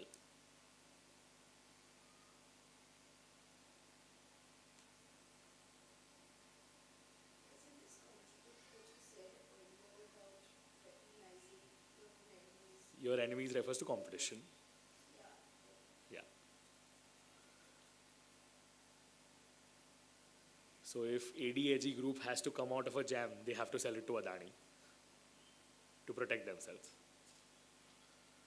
And on the other side, if Vodafone wants to exist, has to merge with Idea to play against Jio. Still not working well, though. At least to embark its existence, yes. But still, that the two giants are too huge now in the industry. Can we discuss why we need to recognize our enemies and focus on that? Because it's quite a negative path to take. Because if you ask me who my enemies are, I don't know. Fair. I don't focus on that. Would you like to know where your troubles are coming from? I feel like I look more for a solution. Sure. Would you like to be cautious as to where the trouble is going to come from? Yes. Recognition itself is enough. Just that. You don't have to focus too much on enemies. If you can focus on your strengths and you can outsmart them, then not an issue. But sometimes you need to know what's wrecking with them as well. See, it happened so when, just take Nokia's example. HTC was already a big player, growing in the market. Android was opening up in the industry. Nokia could never change their operating system and their way they function altogether. Android came, swarmed the entire market. Nokia got shut over the period of time. They were too much focused on themselves. Yeah, I okay what you Right? As far as the company is not being self-absorbed, we're good. And if you want to learn how to make your enemy work for you, Apple screens are made by Samsung. The two largest corporate houses when it comes to tech were competing against each other. Apple doesn't make its own product. The screens are coming from Samsung. And despite that, one of the largest phones sold was iPhone 6 and then 11 or the 13 one which came recently. So yeah, if you can take from a corporate standpoint, that's there.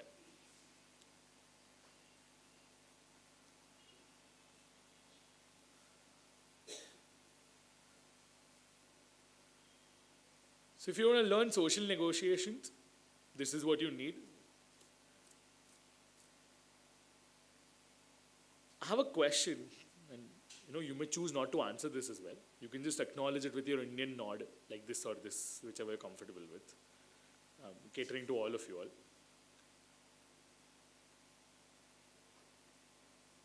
Being fearless should make you angry or greedy, or no?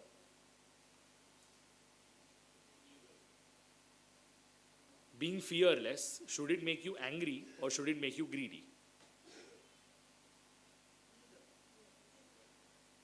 Always be careful about this thought. Just because you are fearless doesn't mean you are unstoppable. So you shouldn't have the ego that I want everything in the world. If you have a bigger purpose in life, that's much better to serve. And the second thing, the anger part of it. Generally, people who are rigid land up being angry. See, on one side, there are certain segment of practices and the way you want to be is one thing. But when it doesn't just happen that way, and when you start becoming paranoid, is when you start creating so much amount of pressure on yourself, is a small segment of time where you need to think whether your perfectionist behavior is giving you peace or is actually breaking harmony on the other side.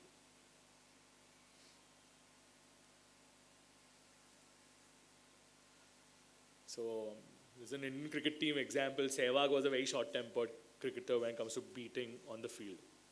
So the advice given to him was kindly sing songs.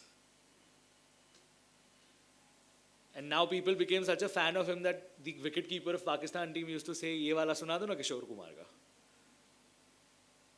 So we need to find our own cope-up ways to deal with them. And that's why being fearless is essential. And at the same time, not being greedy and angry is also important. You want to learn international diplomacy, you need social negotiation skills.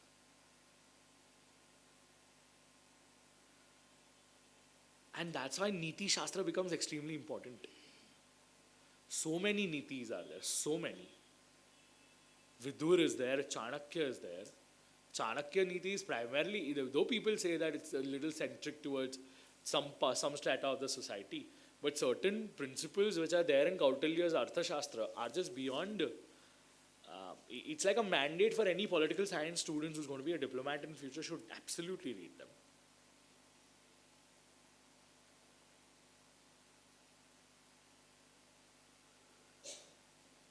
So finally, they decide, let's ensure that something like this is going to be initiated. Let's begin the churning of the ocean. So initially it was decided that the Devatas will take on to the side of the snake. So Vasuki is the snake. And the tail will be taken by the Rakshasas. But then Devatas decided, oh boss, we can't be on the head side of the snake. Let's reverse it out. So yeah, the Devatas become on the tail side and then Asuras come on the side of the head. And they start churning the ocean. So now there's a Mandarachal Parvat. Mandar Achal. Achal is something that doesn't move. So there's a Mandarachal Parvat in the center. Vasuki is the rope which is being utilized to churn the ocean. And all of a sudden, the stone starts going down, the rock starts going down. Can you guess why?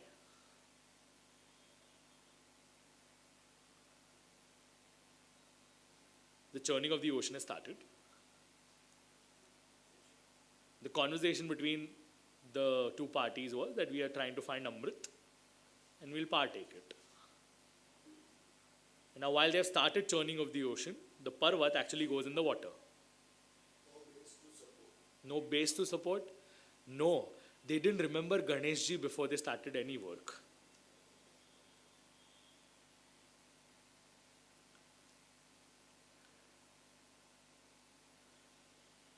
And that's why any Vedic Karya Brahmanas will say Shri Ganeshaya Namaha. They'll make you pray Vakratunda Mahakaya Surya Koti Samaprabha Nirvignam Gurume Deva Sarva Karyeshu Sarvada. So Devatas realize, we didn't remember Ganeshji, that's our fault. So let's remember him. So they remember Ganeshji. And they started the churning of the ocean again. So this time they got it right, they got Ganeshji's remembrance done, but still the Parvat was going down. And this time we'll go with Chaitanya Uncle's logic, we won't question further. Because there was nothing to support at the bottom, and that's why Lord had to take an avatar called Kurma.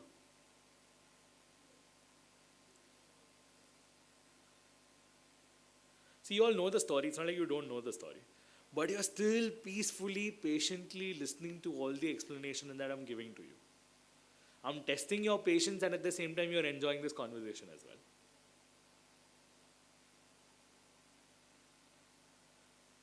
सारी वस्तुओं ने करता time लगा.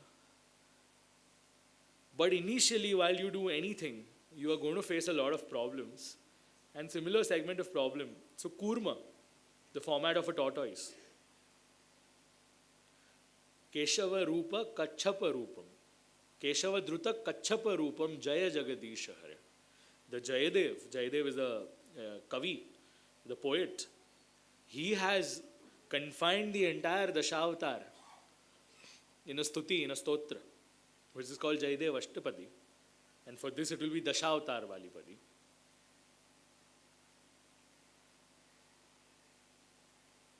So when there was hopelessness at that given point of time, everyone remembered that, hey Lord, please save us.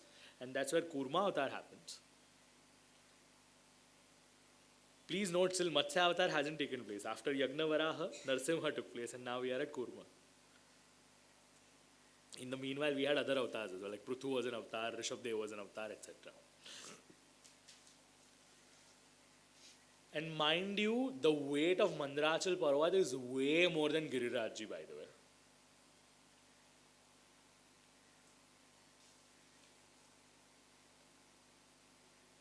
And for all those people who believe in Nyasa,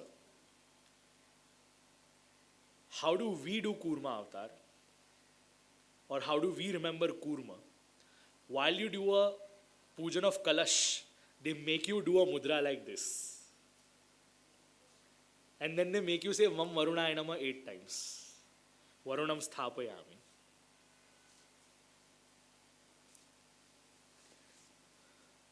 So that's a Matsya one, sorry, not Kurma one. They make you do Matsya.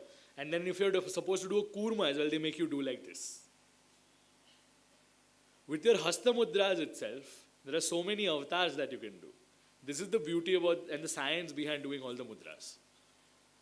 So they make you do the Matsya like this, then they make you do the Kurma like this.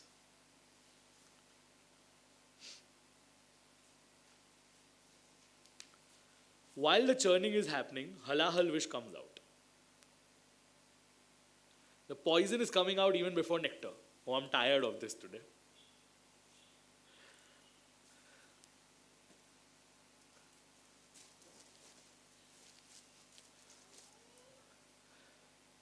See, even before the Amrut is out, even before the nectar is out, the poison is here. And now people are wondering how to take care of this poison. And now in his own hands, it has been decided that Rudra, Shiva refers to Kalyan, right? So Shiva is the one who's coming to the rescue. He's taking the patra in his hand. He's having the Visha. And that's why his throat is turning out to be blue in color. And that's why we call Mahadevji Neelakantha. Neela refers to blue. Kantha refers to throat. You need a tamasic segment of energy to accept these things.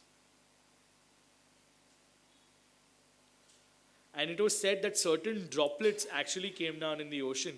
And that's why snakes and scorpions also consumed them. And that's why they are also considered to be poisonous.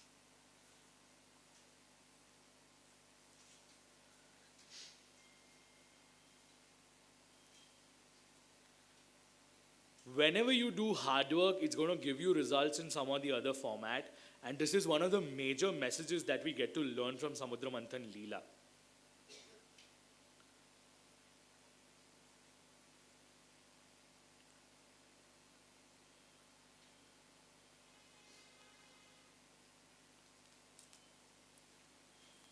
Along with that, Uchchaishrava Ashva comes, which is given to Bali. Now see, there are so many other elements coming out of this Samudra Manthan. You need to find the right kind of people as well to hold them. You just can't give any format of gift to any random person. You need to understand the opposite person's characteristics, opposite person's energy, opposite person's capabilities as well before you start gifting them anything.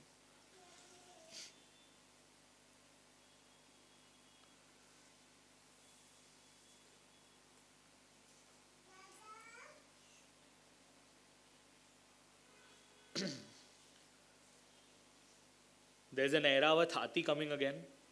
That is given to Indra. Apsaras have come. They are sent to the Swarga. Parjat Vruksh is coming up. That is also sent to Swarga. Kamadhenu Kaya, the cow has come. That is given to Rishi. Kaustubh, the jewel. People were wondering what to do with this. Lord decided, let me adorn this on my own chest. And after that, the most desirable, Tataschavira Sakshat, Shri Rama Bhagavat Para. Devi Lakshmi comes. And she's one Devi which is desired by everyone. Everyone wants Lakshmi. The Rakshasas also want the Lakshmi. The Devtas also want Lakshmi. Everyone is being ready. And Lakshmi is now supposed to decide who's going to be my husband. Looks at various people, looks at various gods. But eventually, where does she go? She goes to the lotus feet of the Lord and says, there were so many people who wanted me, but I feel you are the only one for me. And now Narayan, instead of just being Narayan, becomes Lakshmi Narayan. And if you see the Pushti angle of it, Narayan is not just served by one Lakshmi. Narayan is served by thousands of such Lakshmi. Lakshmi Sahasra Leelavi Sevyamanam Kalanidam. How does this Lakshmi come? So if you might have realized at the start, while they were doing a Vedic chanting, they had Shri Suktam, which was being recited. Now, what are the various characteristics of this Lakshmi? A, it always comes with noise and also goes away with noise. Take your any life example and scenario, any life incidences that might have taken place, which had Lakshmi coming in your house and Lakshmi going away from your house. Any form of expenditure might have costed a lot of things to you. Or any format of income coming in would have created a lot of curiosity, a lot of excitement in your own house. Lakshmi gachte aave and gachte jaye. But are there other forms of Lakshmis as well? Yes, there are other forms of Lakshmis. There is a Lakshmi which is beneficial in nature.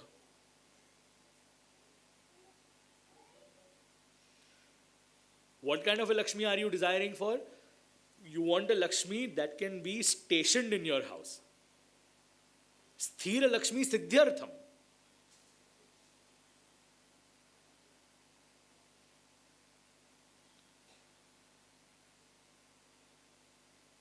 So you have a positive segment of Lakshmi that comes in your house. You have a certain segment of Lakshmi which might not be good for your house. It's Asuri in nature. There is an Asuri format of Dravya as well which has come into your house. So that goes away, or the dosh of that Dravya goes away.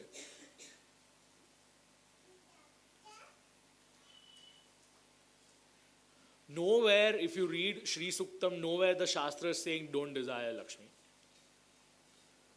But having a right form of intent for that Lakshmi is extremely essential.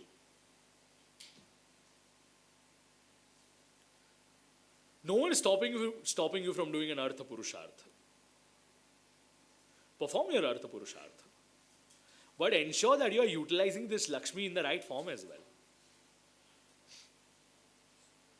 What happens when you continuously hoard Lakshmi? Lakshmi finds its own ways to ensure that she can be utilized in some or the other format.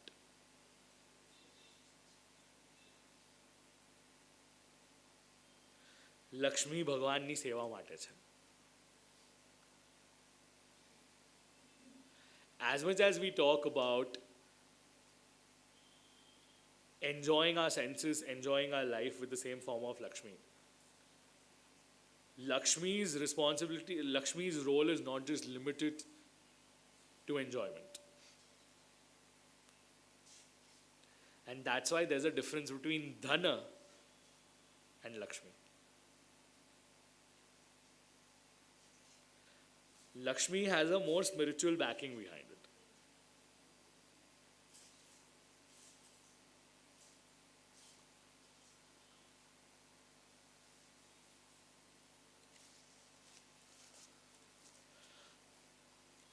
After Lakshmi and Narayan have been married, the churning is still continued, and eventually comes the Varuni.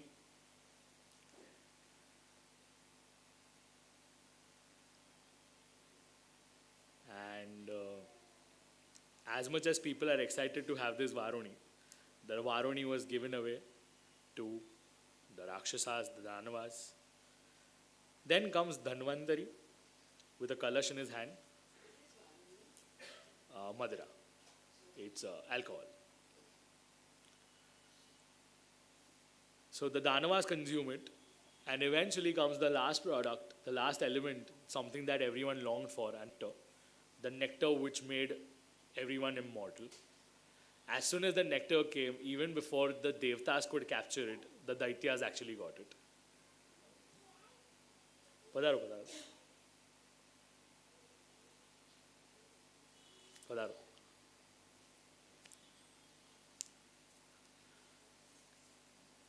I'm so fortunate to have my uncle and my uncle's granddad over here. Padaro Jignesh Kaka and Arun Kaka. આપનું ખૂબ ખૂબ સ્વાગત છે. મારું અમૃત આવ્યું. મારું ખરેખર અમૃત આવ્યું.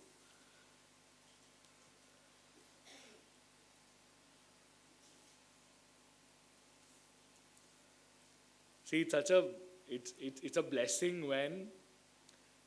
when someone comes unannounced,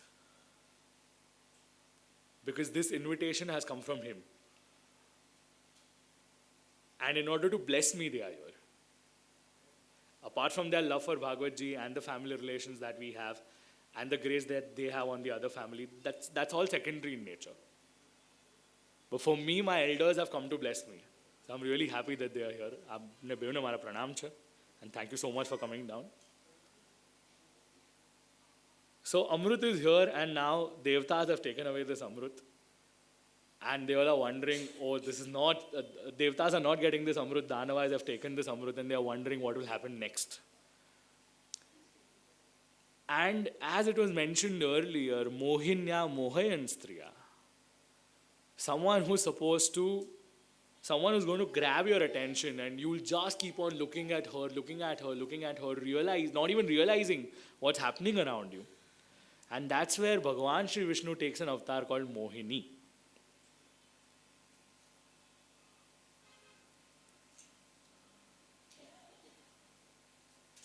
How is she? Sundaram. She is extremely beautiful to that extent, and now Devtas and the Danavas are looking at the same female, and that's Mohini. And how, in a very smiling way, she takes away the kalash, and everyone are looking at her, and she's asking everyone to be in a line. Now, she's looking on one side, and she's going to offer the nectar on the other side.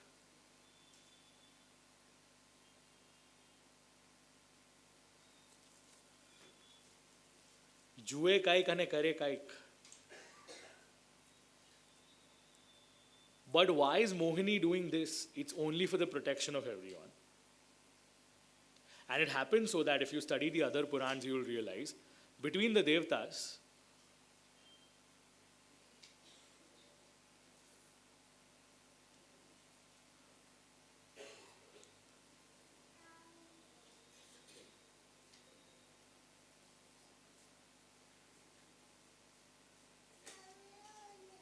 it's a pleasure to have you, Kokila-ben.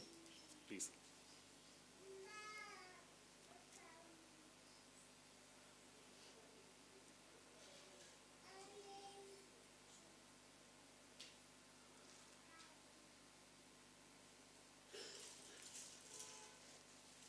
Can you be awestruck by looking at someone? The answer is yes to it, and that's one thing that we can learn from Mohini's Swarup, Mohini Avatar.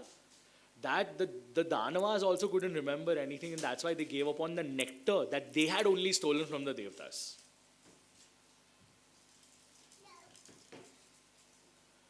And since Mohini is now looking at the Danavas and she's offering the nectar to the Devtas, Devtas are now they've started consuming the nectar. The immortality thing is going to happen for them. But it happens so that in one of the scriptures that it has been mentioned that between Surya and Chandra was an asur called Rahu, who happens to consume a little bit of it. And because of their indication to Vishnu, Sudarshan Chakra comes in and tears apart Rahu and Ketu in two formats. And Rahu and Ketu decide that, you know what, on every new moon or full moon, whenever the time comes by, we will come and cover it up in the form of a grahan, in a form of an eclipse. And that's why that eclipse period of time is considered to be inauspicious to do any form of Vedic rituals at that given point of time. Because it has been highly implicated, affected, and impacted because of Rahu and Ketu's presence. As much as they are a part of Navgraha, they have strong effects on our life.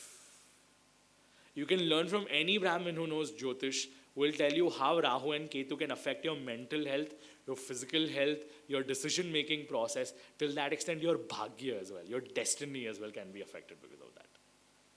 They're that terrible in nature. So yeah, Surya's and Chandra's presence makes it possible to get devoided of such scenario. Mohini was one avatar which has also been prayed by Shri Shukdev Ji Maharaj. Last we learned was Rishabdev. Today we'll learn about Mohini avatar. What happens at the end of the day? It's because the Devtas were ashrit to talk to Lord, it became easy for them to avail the nectar and to be immortal eventually. Now there's an outbreak between the gods and the asuras, the Devtas and the Daityas. The Dev and the Daityas are fighting amongst each other. There's a conflict that is happening. It happens so that the Danavas are getting destroyed. But eventually, Bali Maharaj and the grace of Shukracharya comes into the picture.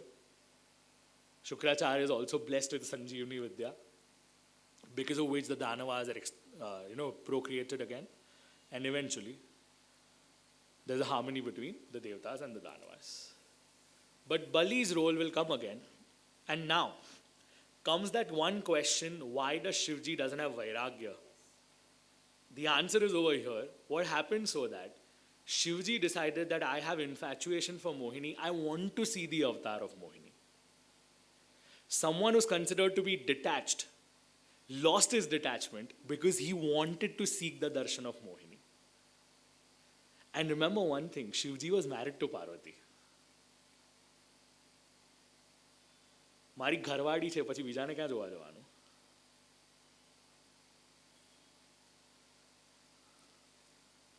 From a Laukik standpoint, you could take it that way.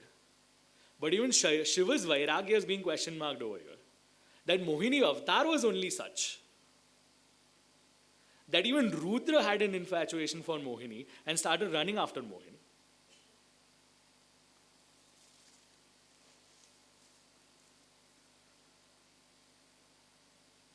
See, there are such paradise moments in our life that we feel like revisiting them. Such was a moment for Shivji because he wanted to do a darshan of Mohini. And that's why it can say Mohini, someone who mohits. Attracts you. So this doesn't make Shiva bad per se. Understand one thing. I'm not negating Shiva over here. I'm not negating Rudra over here. I'm just trying to imply that when God plays his game, even Brahma and Shiva can't understand that game anymore. Krushnanu Rammanu evu છે, which is beyond our understanding altogether. So it's not in the context of negation, but it's just the point that even Shivji had to face this scenario over here. So the upcoming Manvantars have been quoted. What are the various roles and responsibilities of Manu has been taken care of? And then comes the time and scenario where Bali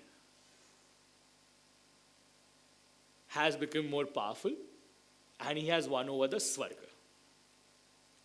See, time is a cycle, as I mentioned earlier as well.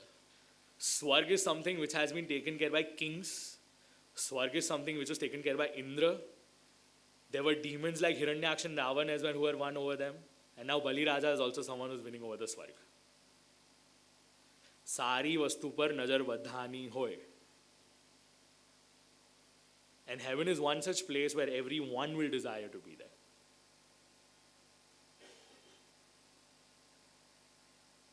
And how does this conversation start?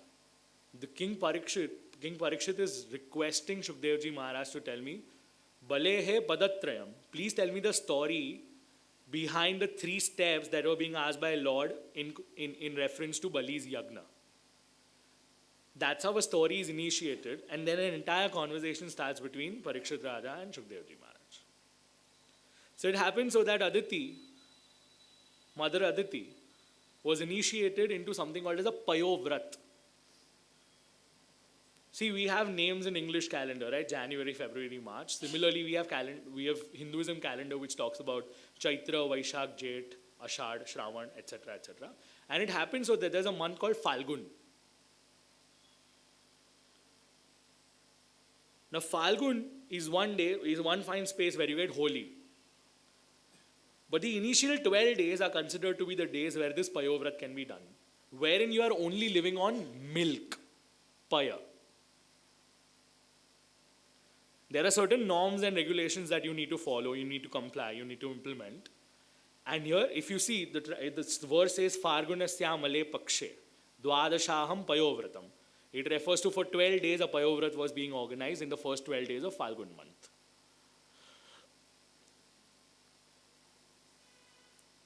Now this very same Mother Aditi is remembering the Lord, and she is remembering Lord in various formats.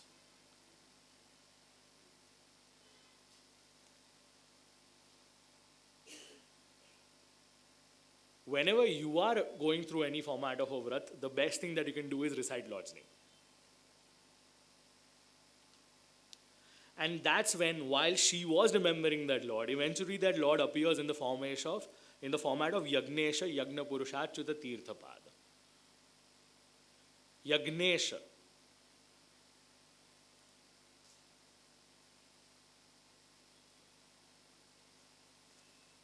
Aditi was someone who wanted a son. Why did she want a son? Because there was a reason behind it. Bali was doing a sacrifice. If Bali becomes successful in his sacrifice, he would become the commander-in-chief of everything that could be in possibly existing when it comes to the human life and any format of life, for a matter of fact. And every now and then there have been attempts by the Rakshasas or the Danavas to take over this entire world. And we also remember the Jai Vijay story in some of the other formats. So whenever dharma is being annihilated or something wrong is going by, everyone prays to Lord to take some of the other form. And over here, Aditi wanted a son. And she's extolling the Lord by saying such verses. While she's extolling the Lord, even Brahmaji is extolling the Lord. There are so many various names for example, one of the names that has been given for Lord is Trigunaya Namaha. Despite being beyond all the gunas, Lord still has the 3 gunas in him, that is Sattva, Rajas and Tamas. And he's the one who's controlling these 3 qualities, to be precise.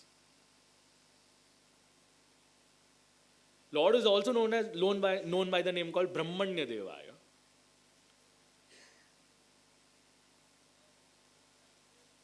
So Brahmaji is also extolling this Lord. Eventually,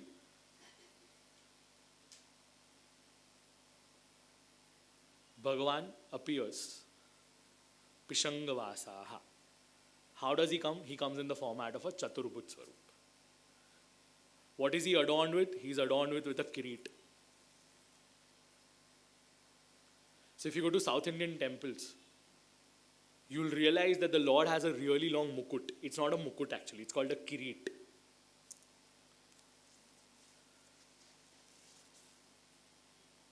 Whatever we see on Lord's head, we feel it's a mukut. It could be a pag, it could be a dumala, it could be a kirit, it could be a mukut, it could be a feta. There are various forms of shringar that the Lord adorns. And mind you, in your seva as well, when you're offering shringar to Sri Thakurji, most of them have cross references from Bhagwatam itself. Like Pishanga Vasaha itself is a cross reference for having a yellow color dhoti.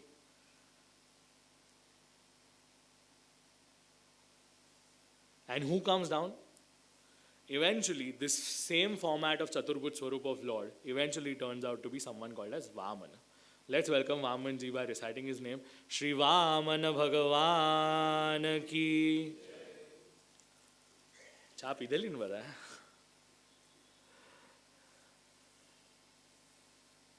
Now there's a small form of Swarup which is called Vaman.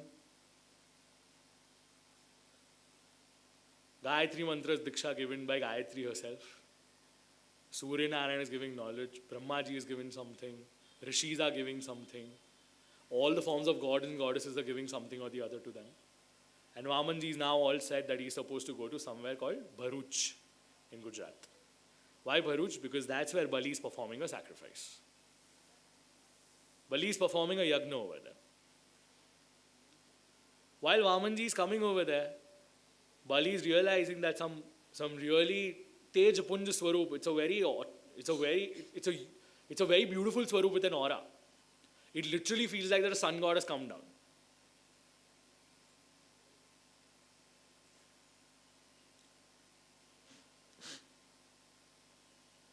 And such beautiful words of reception are being utilized by Bali over here. Bali states that, my ancestors haven't been so feeling accomplished. My entire family, Pavitam Kulam,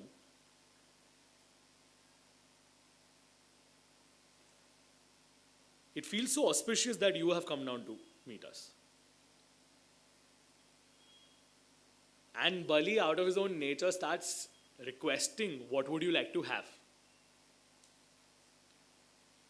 Tell me, what do you like to have? If you don't have a wife, it's my responsibility to find you a right kind of a girl and to give you that girl.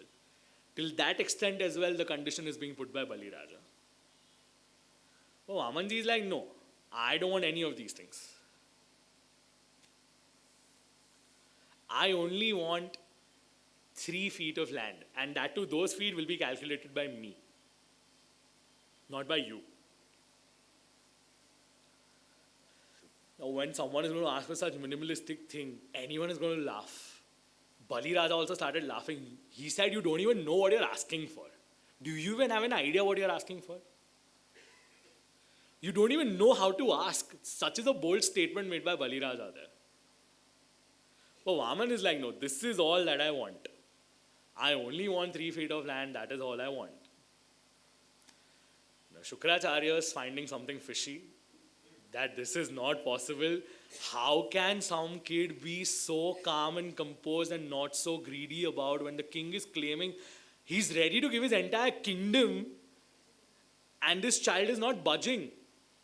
Using his mystic powers, he realizes that he is not mere Vaman, he is actually Yagnesha who has come down. He is actually Vishnu who has come down. And he's guiding Bali, Bali, don't do it. Now a mentor is telling you, don't do it.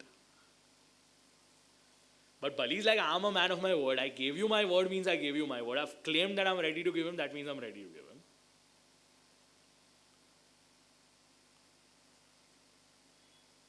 Till that extent that for all those people who are financial experts over here, you understand money more than me.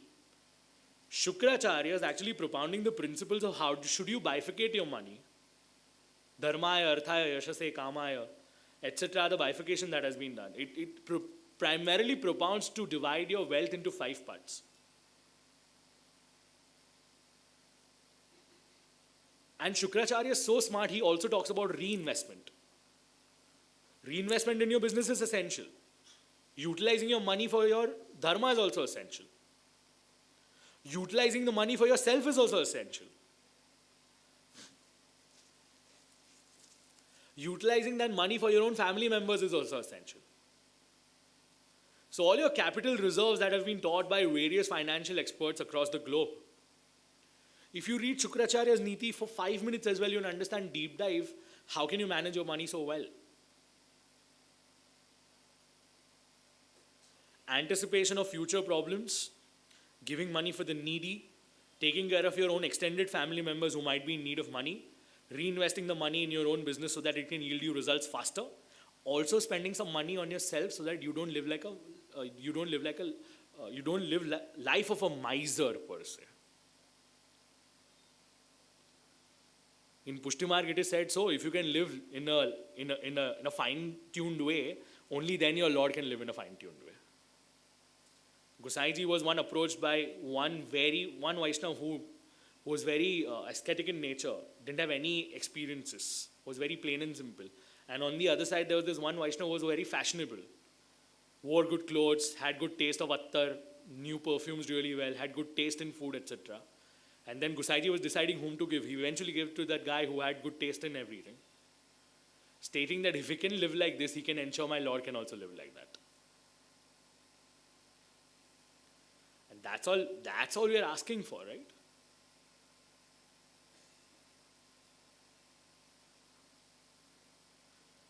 Now Shukracharya starts cursing Bali that you're not listening to me. You know what? Here are my curses from my side. This is what I was talking about. Dharmaya, yashase, arthaya, kamaya, sojanaya.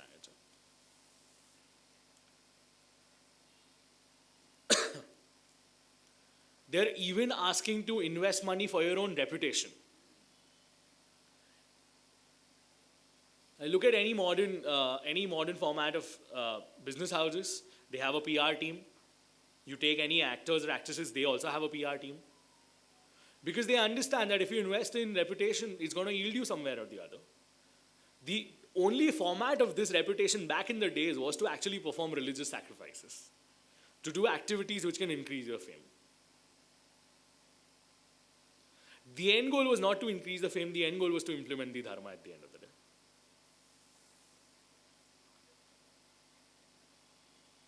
But one thing that you can learn from Bali is, if it's not that filmy dialogue that you hear, मैंने एक बार commitment कर ली तो मैं अपने आप की भी नहीं सुनता. It's fancy when an actor says that, but you want to learn it in the right way, go listen to Bali Raja. And that's why he says, Satyam Bhagavata Proktam. Again, the same truth has been extolled upon over here. It's a commitment given by Bali. Fine, so Vamanji is like, okay, let me start counting my things. Okay, first step, second step. Within the second step, everything is taken. Because everything is made of Panch Mahabhut, na? Taken. All the three loks, gone. Prithvi, Swarga, Narka, all is gone. And now Vamanji is asking, Bali, what to do? I've taken everything from you. What should I do?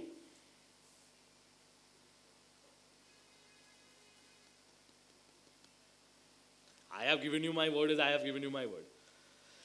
Why don't you do me a biggest gracing? Why don't you grace me? Why don't you put your lotus feet on my head? And while Brahmaji is actually raising his feet, while Vamanji is raising his feet, he happens to reach the Brahma Lok where Brahmaji is actually standing with water. And the minute he does Pada Prakshalan, he offers water to the lotus feet of the Lord. That's where Jahnavi, that means Ganga, initiates.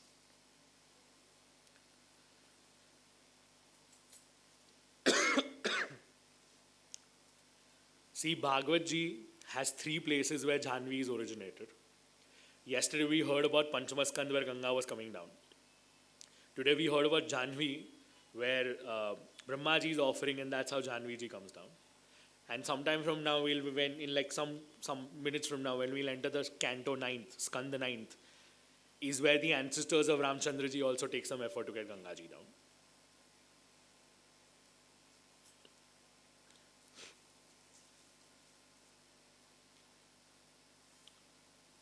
How is this Bali? Uttama Shloka. He's the man of a character. Why? Because he had that sense of surrendering under him, and that's why he requests, Lord, please put your lotus feet on my head. And that's why in Kirtan Sahitya it has been said, Aaj Bali ko samarpan sacho.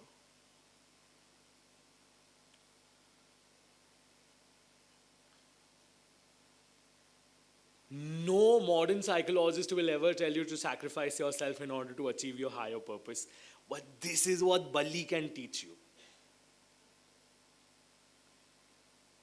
एक बार પોતાને કુરબાન તો કરીને જુઓ, ઉપરવાળો જે ખુશ થશે ને તમને ખબર નહીં પડે.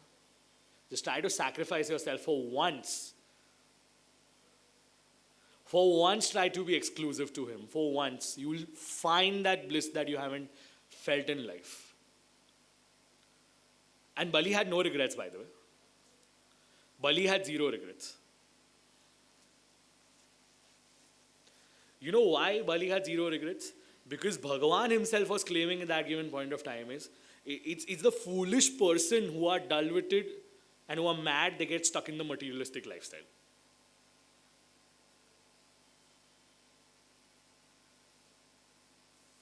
And how do I give grace on someone? I take away everything from them.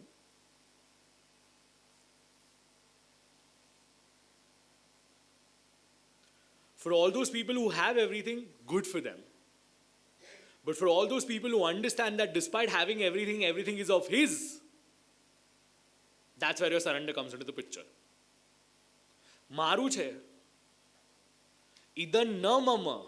It's not mine, it's his. It's not mine, it's his.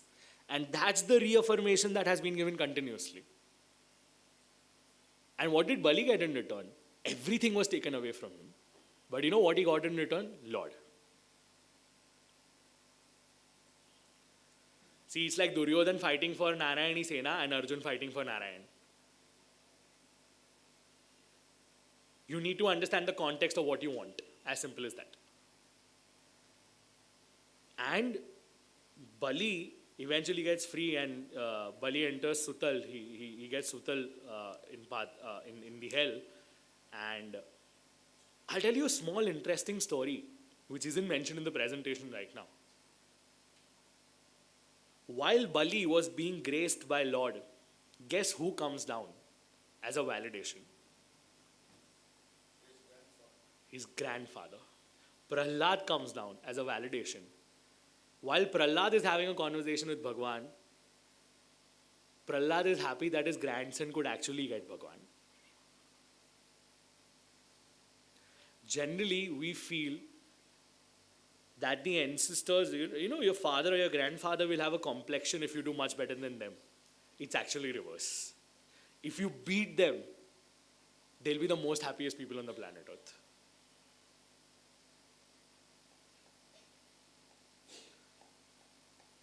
Just to build your confidence in the early stage of your life, your father or your grandfather would be losing to you just to keep you happy. But when in real life you showcase your merit that you can actually pull it off, let me tell you one thing, the ultimate sense of satisfaction that they can have cannot beat 7 mountains of gold in this world.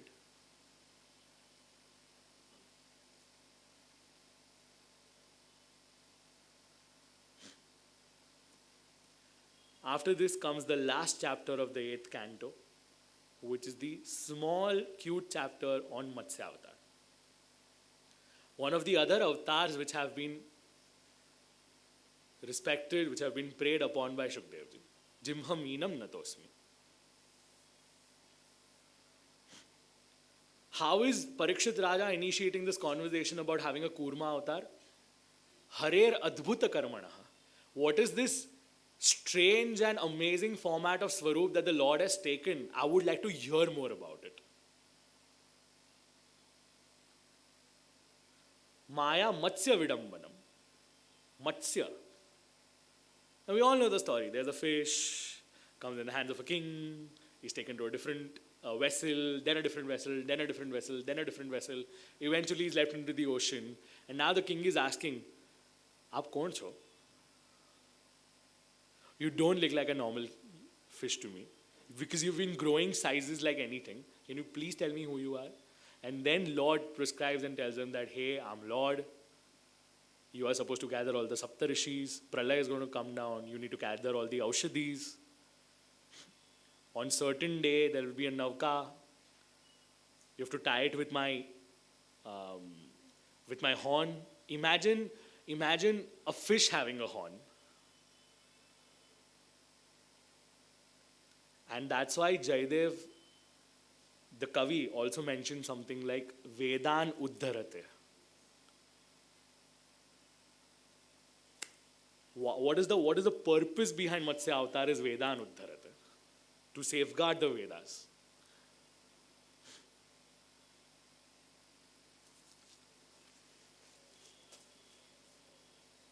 Keshava Dhruta Matsya Rupam. Jaya Jagadisha Hare.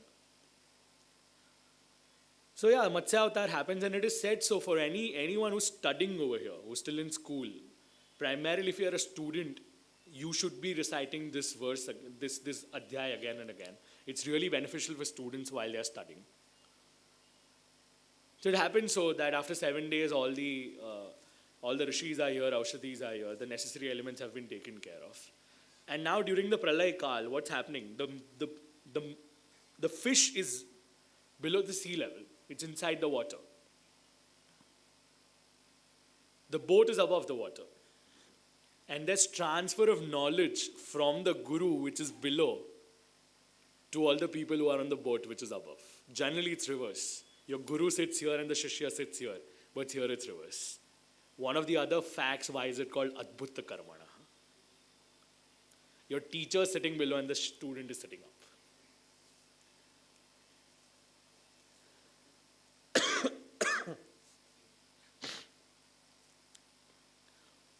So, offering our prayers to this Adbhut Swarup of Matsya, Shukdev ji has also done his prayers to him. Jimhaminam natosmi. Having said that, let's move on. Let's move towards the Navama Skand of Shrimad Bhagwatam, which caters to the Surya Vansha and the Chandra Vansha, which is the Sun dynasty and the Lunar dynasty. The Solar dynasty and the Lunar dynasty.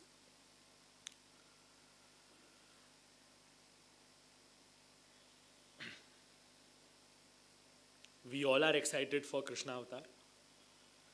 But in order to reach to Pushti, you need Maryada in place. So in best possible capacity, we'll try to learn more about the Navama Skanda.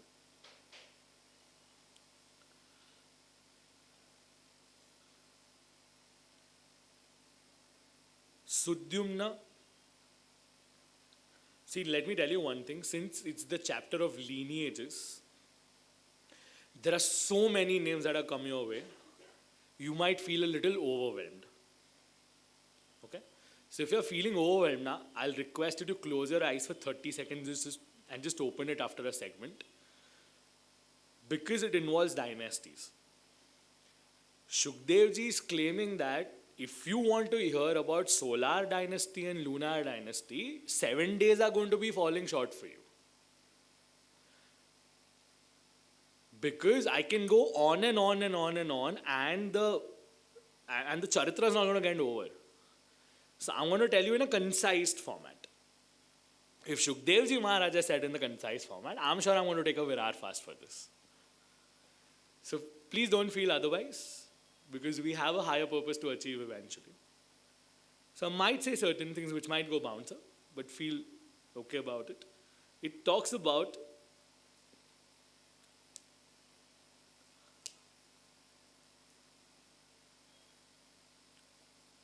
Brahma being born from Bhagwan, Brahma then having Marichi as a rishi, and then the entire lineage flows by. It also talks about there are other 5 Manus which have been mentioned in the second Adhyay. And then comes a small story of a girl, Sukanya, who happens to be a daughter of a king. And she accidentally pierces the eyes of Rishi Chavan. Now, Chavan is a very old age Rishi. And look at the beauty of this girl. When her father is asking her, hey, did you do this? The response by Sukanya is, it was my ignorance and my excitement that made me pierce the eyes of this beautiful soul. I'm extremely sorry, how can I make up for it? Without having asked for, without any, it was such a noble thought that she wanted to make up for it, and eventually Sukanya becomes wife of Chavan Rishi. And after so many years of service, which she did it selflessly because she wanted to showcase her love, Chavan Rishi is invited by Ashwini Kumars. Because Chavan is old and Sukanya is still young, Sukanya couldn't get a chance to explore the Grihastha ashram particularly. Ashwini Kumars are gifting a new body to Chavan Rishi. Gifting a new body in context with he's becoming young again. You want to learn more about how a relationship between a husband and wife needs to be? Chavan and Sukanya is your way to go. When Ashwini Kumars are coming back and Sukanya is supposed to identify her husband, she was first of all shocked to see Chavan Rishi in a different format altogether. But there's an even more exciting story that comes after this, katha that comes after this, is of someone called as King Nabhag. Manu had Nabhag, Nabhag had Nabhag. Now see, Nabhag had gone to study. And in the meanwhile, his brothers had already done the division of the wealth. So when Nabhag is coming back and asking for, hey, what's there in my take? What's there in my stake? What's there in my will? They say, you have got father in your stake. You've got father in your will. To which I'll say it in Gujarati and they'll translate it for you in English. Nabhag says, Mara bhagma pita nathi avya, mara bhagyama pita avya cha. You haven't given me my dad in my will. You have given me my dad in my fate, in my destiny. You don't need to see a Bhagwan movie to understand family sentiments. Here's a child who's capable enough to take care of his father and is voluntarily, happily going to do it. See, Krishna Shankar Shastri ji once said that even if a child gets 7 mountains of gold for his parents, it's going to be less. It's absolutely going to be less. I salute to Nabhag to make such a statement that I have got my family, my father in my destiny. What's the role of a father? Shastras say, Dhairya Yasya Pita.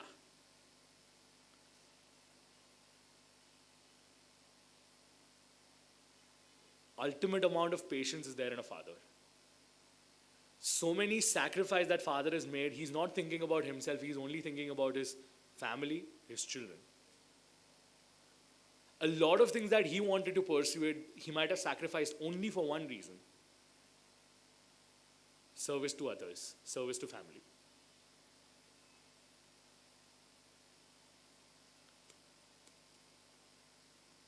Now if Nabhag is such, his child also has to be someone marvelous altogether. And then comes the story of someone called as Ambrish. We all have gone to Nadwara, but along with Nadwara, there's a small place called Kakroli, where Shri Dwarkadhish Ji is residing. This story happens to be of the same Dwarkadhish Ji's Ambrish.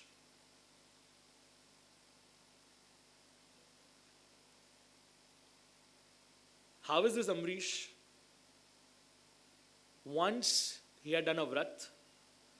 Durvasa Muni was supposed to come and do the parna along with him. Happened so that Durvasa Muni was running late. And the auspicious time was going by. And see, look at the innocence of Ambrish as a king and as a devotee. He's asking the Brahmins, what should I do? His time is going by, I have to do something. Brahmins are telling him, don't, Rishis are telling him, don't consume anything else, just have water. It's considered to be a partial part of your fast.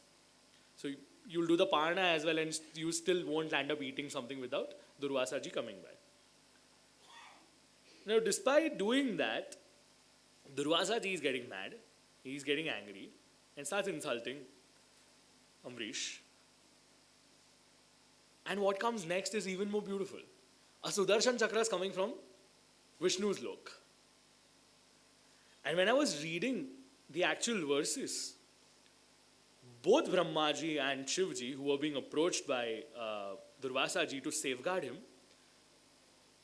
I don't have the powers to stop you. I don't have the power only to stop this problem. You need to go to Bhagavan only.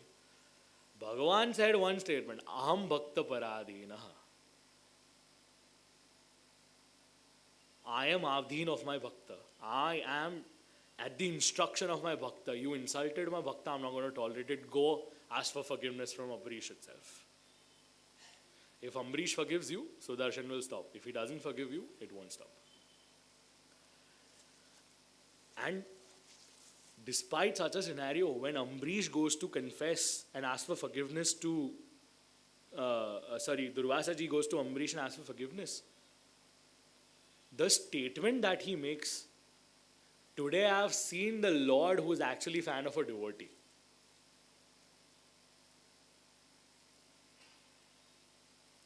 Who's adhin of a devotee. He's extolling both the Bhakt and the Bhagavan at the same time. In his opening statement while confessing to Ambrish. And who is this Ambrish? Ambrish is the one who has said, these hands of mine are only supposed to be utilized to clean the temple of my Lord.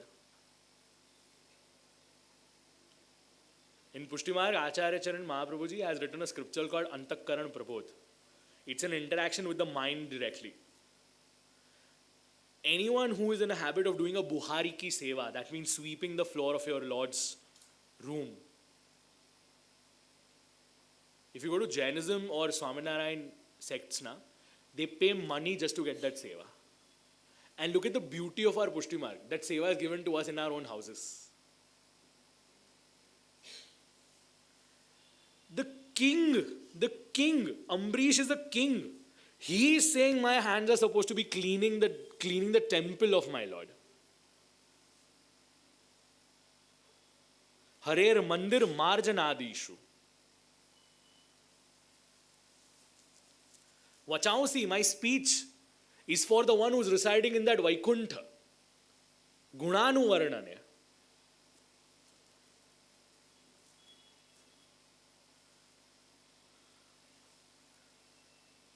And it's such an assuring thing that the Lord is taking the side of his own devotees. Aham bhakta paradhino. That's the translation for all those people who want to refer to what I'm trying to say. I'm completely under the control of my devotees. And look at the control of devotees. When you want to awake the Lord gets awakened. When you want to feed the Lord is taking food from you. When you adorn the clothes on the Lord is getting dressed. When you ensure the Lord is supposed to be asleep, you are the one who's ensuring that he's going to sleep. Tell me which Lord in the world goes by you?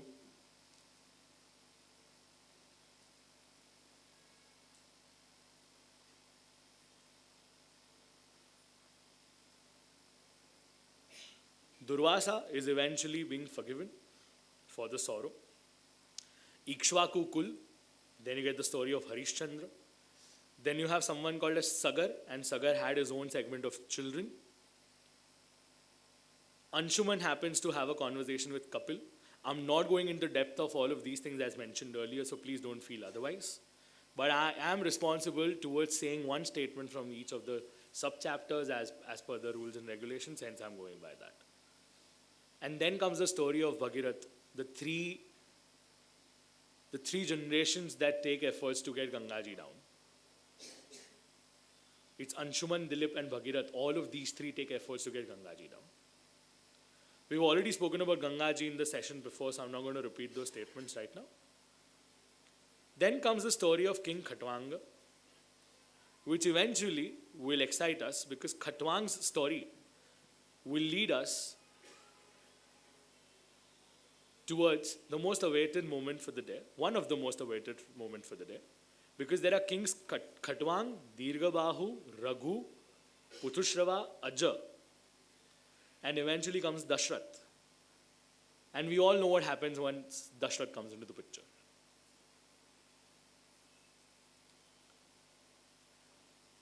As much as people are fanatics about Tulsikrut Ramayana, my urge to you would be try touching Valmiki Ramayana once. It's called Kavya. Kavya. Kavya refers to poem. One of the scriptures that was written in a poetic format is Valmiki Ramayana.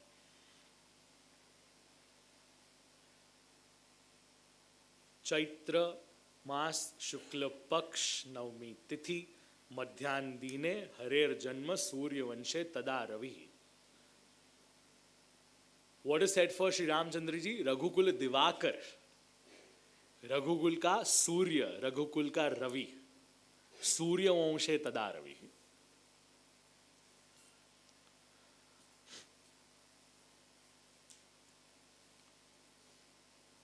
The context is supposed to be taken from Ramayana. See, if I want, I can do Ramayan's Katha in one verse as well. If you take the Maryada Marg, you have an Ekshloki Ramayana. If you take Bhagwatam, Guru Varthe Tyakta Rajyo. It's enough. It's enough for me to tell you Ramayana in one shlok. But still, since Parikshit had some affinity towards Ramchandra ji, Shukdev ji Maharaj was gracious enough to speak at least 2 adhyayas on it.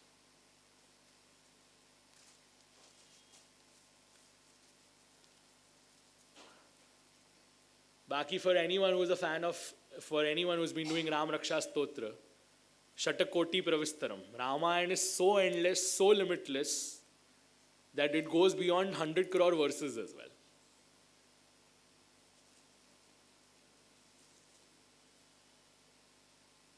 And how is this Ram who's going to appear right now?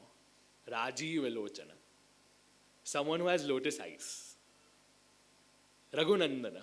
Someone who's born in the Kul of Raghu. Tasyapi Bhagavanesha Sakshat Brahmamayo Hari. Till that extent that where Shri Ramchandra ji is taking birth, the word Maryada came at a later stage. Vallabhacharya says Purushottam only has come down. If you read Bhagavatar Prakran, you realize Purushottam has been mentioned.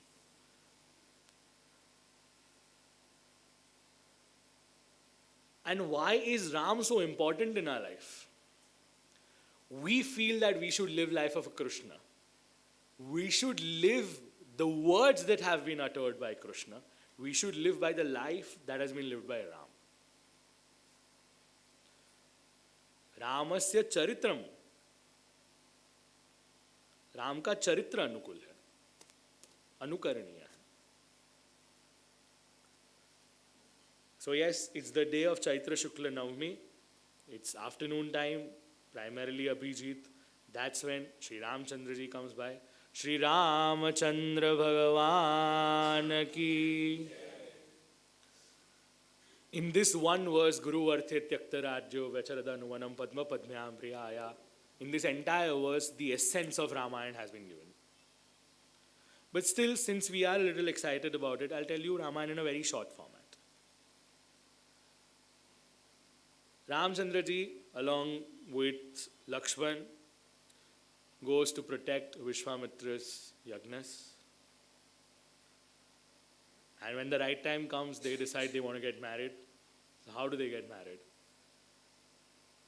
Sita and Ramchandra's vivah happens by the condition of Swayamvar, where Ramchandra ji has to go through a test. A lot of other kings are there, but they couldn't do something that Janki wanted in the right way. And at the end of the day, what Janki wanted happened.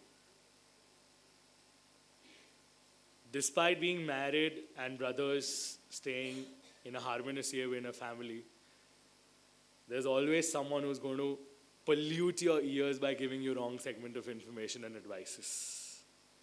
And that's where Kaikeyi and Manthra's incident takes into the consideration. Someone who's lusty of power will always misguide you. Bharat never wanted the throne, but his mother wanted the throne. And that's when this scenario comes into the picture, where Ramchandra ji has decided that he's supposed to go to Vanvas. Sita ji is not even asked upon. But Sita ji is so samarpit to Ramchandra ji that she decides, and eventually Sita ji, along with Lakshman, they leave for Vana.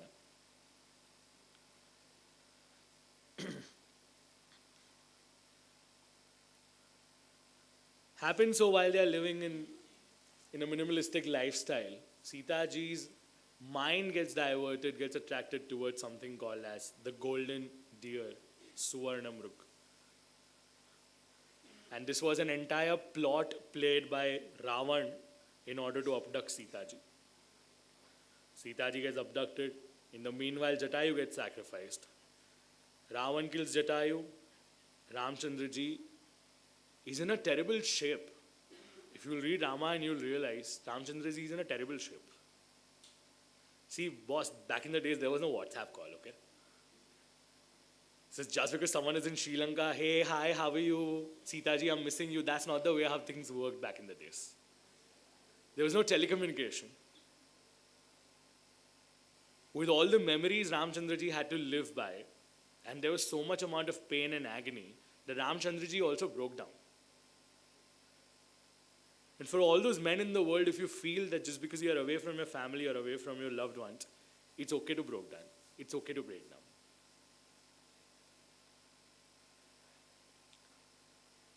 If you want to build alliance, this is where you can learn from Ramchandra ji. You have Sugriv, and you create an entire army. For someone who has lost his own skills, Hanumanji is reminded of his own skills, and that's where Hanumanji decides, I want to go to Lanka.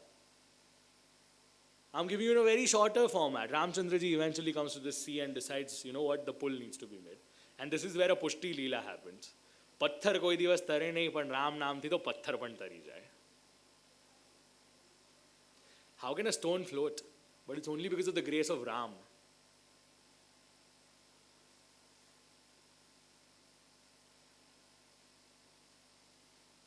So you have two brothers who are throwing stones.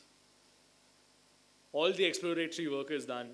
Finally the war starts between the Vanar and the Lanka. Kumkaran comes into the picture. Kumkaran is slayed. Prior to that, Vibhishan comes on this side. Vibhishan also gives an idea of how to kill Ravan. Ravan eventually dies. And look at the beauty of the verses that have been utilized in Ramayana. You know what does Ravan's wife say to Ravan's dead body? Because of these three senses, you could win the entire, because of your five senses, you could win the entire world. When you lost your senses, you lost yourself. Your lustness is something that has become the reason of your death. Imagine a wife telling this to the corpse of her husband.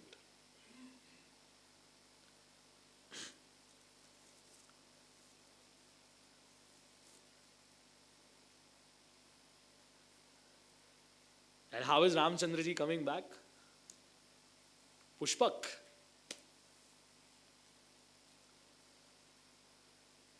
We feel that Bharat might be living a luxurious lifestyle.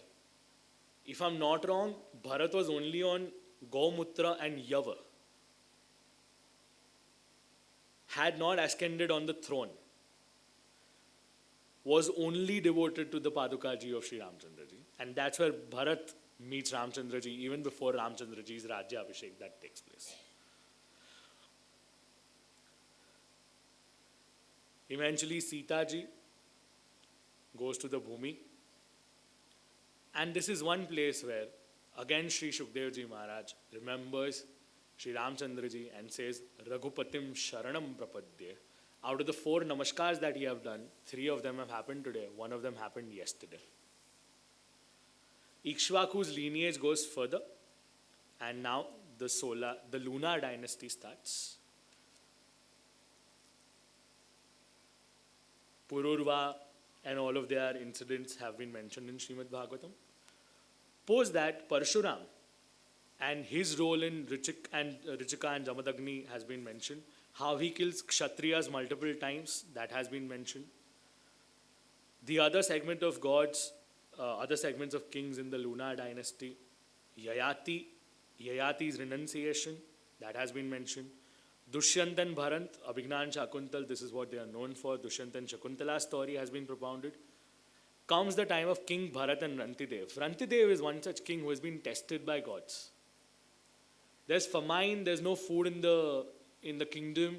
Everyone is living like a poor people's life. And this king Rantidev apparently happens to get some food.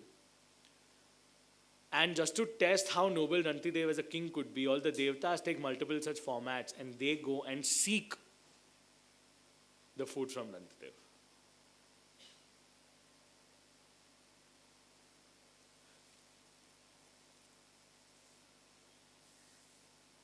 Received water, gave that away. Received some grains, gave that away. Chandal came by, dog came by, Brahmins came by, everyone got something or the other in return. Till that extent that Rantidev was ready to sacrifice himself. And after a point of time, Devtas come and bless him. Panchal, Magad, and all of these kings have been mentioned. And then comes the ulterior question. Why does Bhagavan Shri Krishna need to take birth? Why does the Lord need to be born? And that's where a similar segment, a flavor of what we have mentioned in Bhagavad Gita, Yada yada hi dharmasya glanirvavati bharata, has been propounded in a similar fashion in Shrimad Bhagwatam as well. Dharmasya kshayo, when the religion is getting deteriorated. Bhagavan Isha Atmanam Srujate Hari. He himself comes down on his own will. No one is forcing him. He decides that I want to descend down. And this is where we enter, we partake from the ninth skand, and now we enter the heart of Shrimad Bhagwatam, Nirodha. This is where the exclusivity towards the Lord starts. It's gracious for us that the family of Shri Gulabsi, Khimji, has thought of such a noble thing to have a Shrimad Bhagwatam done in his memory. And it's an auspicious moment for all of us that on the fourth day of Shrimad Bhagwat Katha, we're trying to remember him. It's because of Bhagavan Shri Krishna that we have gathered over here. We have the legacy of Shastriji sitting over here. I have my father, Krishnadat Shastriji, over here. We have a legacy of more than 15 generations who have been doing Bhagwat Saptah and Bhagwat Seva. We have the legacy of Vishnu Kaka, Vishnu Bhai Pushkarnaji, who has been a formidable for all the Bhartiya community and has served so many temples, so many initiatives, has been a confidant of Sri Krishna Shankar Shastriji, and has been an epitome of the Brahmin Sampradaya, of the Brahmin caste altogether. And we have descendants of Arun Kaka, who knows so many Bhagavatam verses by heart. And Jignesh Kaka is just like a father to me. During my first Bhagwat Saptah, they were present at that given point of time as well. They were there to bless me then as well. And I've always heard appreciation post from them.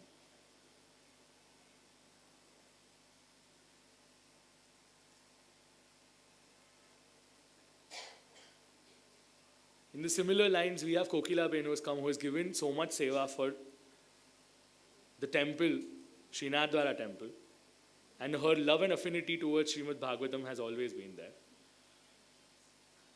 And that's where one of the most affluent men on the planet Earth has also come down with the love for Shrimad Bhagwat. We welcome Shri Mukesh Bhai Ambani as well.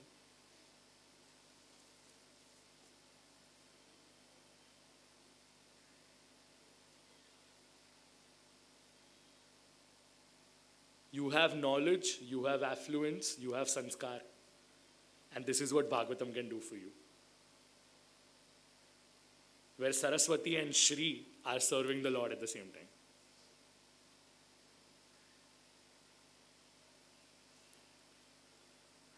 Let's enter in a very happy and a jovial way because we are now going towards Skand the 10th, which is supposed to be the heart of Shrimad Bhagwatam. Remembering the lotus feet of Lord Shri Srinathji. Reason being, we Vaishnavas say something called as Chaturbhishya, Chaturbhishya, Chaturbhishya, Trivistatha, Shadbhir Virajate Osau Panchadarudaya Mama. The initial 4 chapters of Sri Thakurji's birth, Thakurji's ascendance, then comes the other format of Leelas, is what Sri Mahaprabhuji is prescribing us to understand Sri Thakurji in a glorified way. So Parikshit Raja has a question that you heard about the dynasties of the lunar and the solar dynasty, but now it's time for you to listen something more advanced, something which is more acceptable, more benevolent, more religious, more deep-rooted, because it talks about the amazing character of Bhagavan Shri Krishna.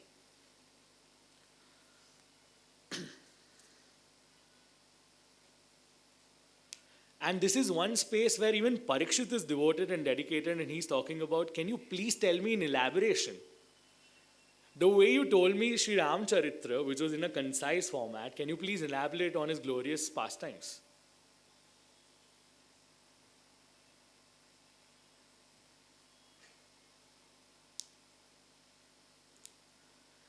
And for once, Parikshit is thinking about his senses, and Parikshit is making a confession that I haven't drink water in so many days. You know why? Because the nectar of Bhagwat Saptah is making me go. I don't need physical format of water because the Kathamrut itself is so good for me that I don't need to think about anything else. Now we might feel it's unrealistic, but just remember any of your happy days. Have you bothered about food and drink at that given point of time?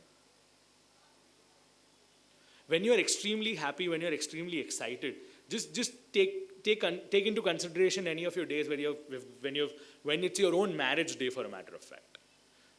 Your family was not bothered about eating, it's the relatives who are bothered about eating. You are enjoying the moment. And that's exactly what Parikshit is doing. He's so focused on the Lord's name. Food or water is not troubling him at all. And that's where Shukdevji is trying to propagate the thought about that earth comes to the request to the Lord, please save me. There's so much trouble that's happening around me. So many people are troubling me. There are so many asurs that are down there. You need to safeguard me. At the end of the day, Bharat is our Mata and she needs to be taken care of. There are so many serious problems that we are facing right now as well. Might be about climate change or about inequality, about poverty or religious conflicts. There's so much intolerance that is there amongst us as well. Similar problems were being faced by Bhumi as a Bhumi in the form of a cow back in the time as well.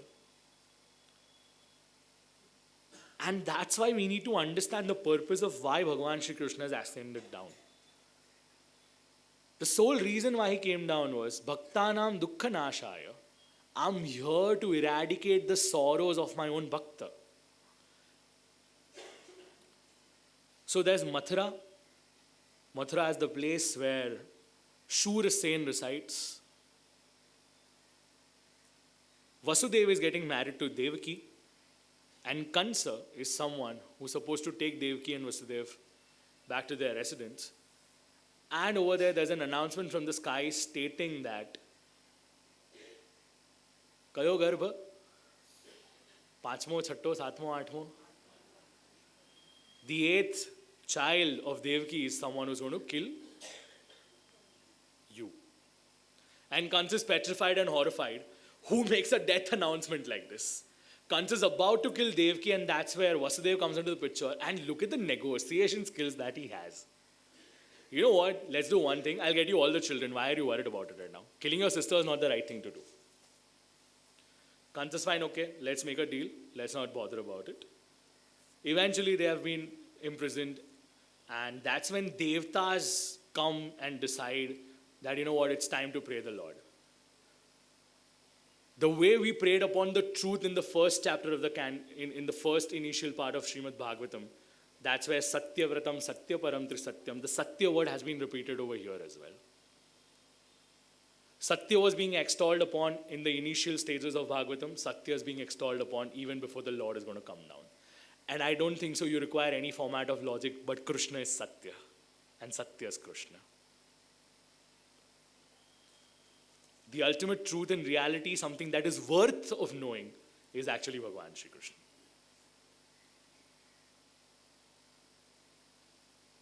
And what kind of an affirmation they are providing over there?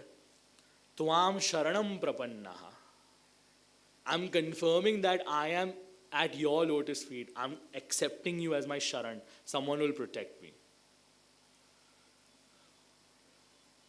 Then comes the 8 verses, which embarks the presence before the Lord is supposed to come down on planet Earth. It goes by Atha Sarva Gunopeta Kalah Paramashogana. Why are they embarked in yellow? Because yellow is a sign of auspiciousness. The Lord is going to appear. His birth time is near.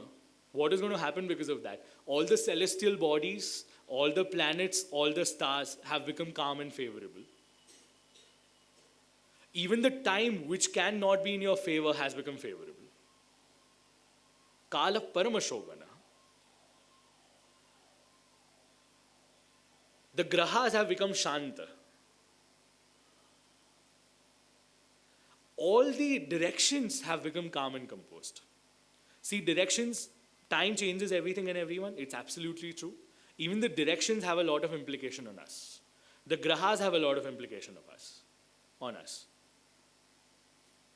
All the directions, if you see from a Vedic standpoint, we say, Ano Bhadraha Kratavo Yantu Vishwataha.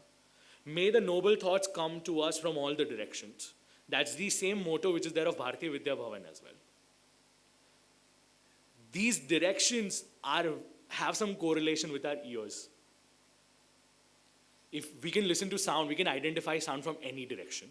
It might be up, down, left, right, center, crossways, either way. And ears is going to be the source where we'll get to know about the birth of the Lord. Hence, all of these directions have also become favorable. The land has good smell. The sky has become clear. The sky is full of stars. Despite being in the time of rainy season, the sky is full of stars. Look at the beauty of this. Because the Lord is going to ascend down, the sky is clean. How are the rivers? The rivers have clean water. Generally, during the rainy season, rivers have muddy water. But because the Lord is going to come down, the waters have been settled down.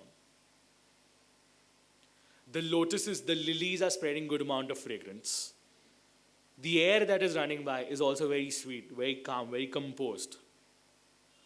The fires, the sacrifices, the yagnas of the various dvijas are enlightened by themselves. They didn't have to do it themselves. They didn't have to specifically do it.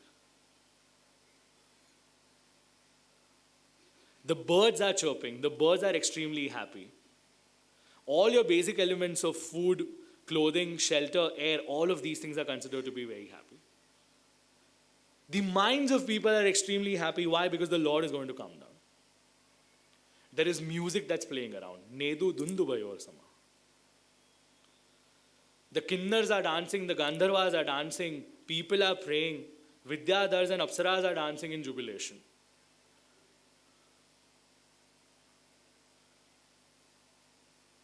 Even the gods in the skies have started praying. They're showering flowers in a joyous mood. The clouds have gathered in the sky, and slowly, simultaneously, the rains have started. Mandam mandam jaladhara. It's not the hefty rainfall that happens in Bombay. It's a very sweet, subtle rain that is happening at that given point of time. And the question comes, what time was Krishna born? Most of us will say midnight, but the actual time is Nishite Tamadbhute, 12:41. It's not 12. It's roughly between 12:40 and 12:41, Nishitha. That's when Bhagwan Shri Krishna is born. Who's born? Jayamane Janardane, Devakyam Devarupanyam, Vishnu Sarvaguhashayaha. And what is the format of the Bhagavan that has come? Tamadbhutam balakamam bhujekshanam chaturubhujam shankhagadayudayudam. Shri Krishna Kanaiya Lal ki jai, Shri Govardhan Nath ki jai, Shri Bala Krishna Lal ki jai. We all are born generally in a hospital. The Lord is born in a prison. We have nurses to take care of. Lord only has Devaki and Vasudev. We have cloth. You don't even know what Lord had to be transmitted from Mathura to Gokul. Supadi. Something that we utilize to take out dust.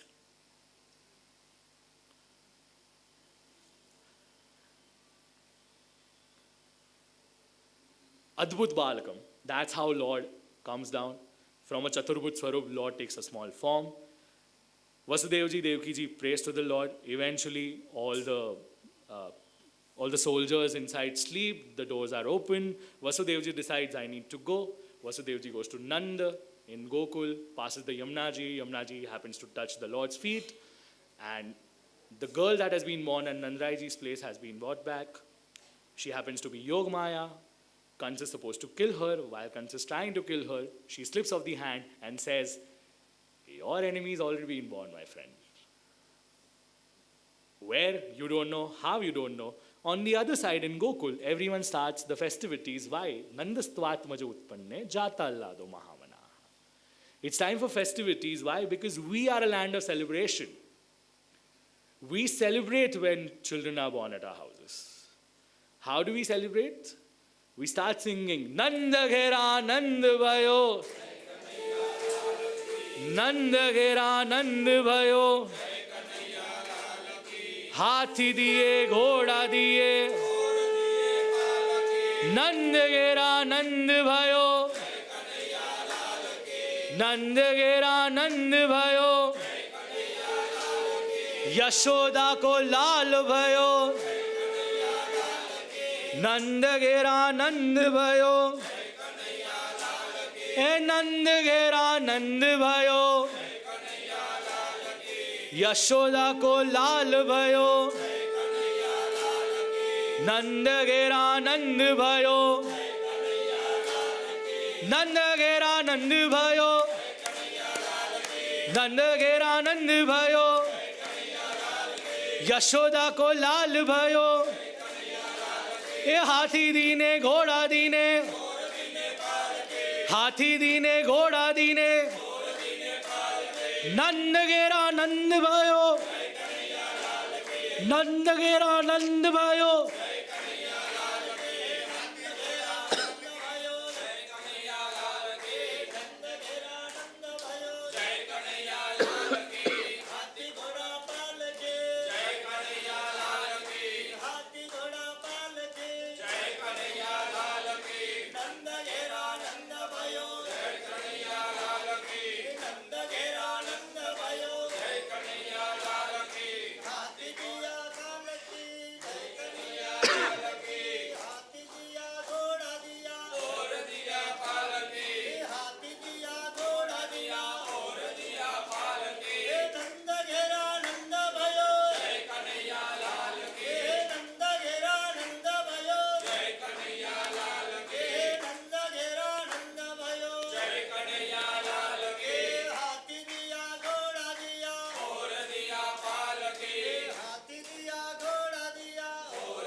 Lal ki jai.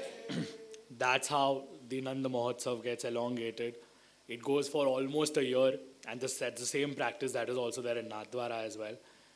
So we'll try to understand more about this Nanda Mahotsav tomorrow in the session number 5.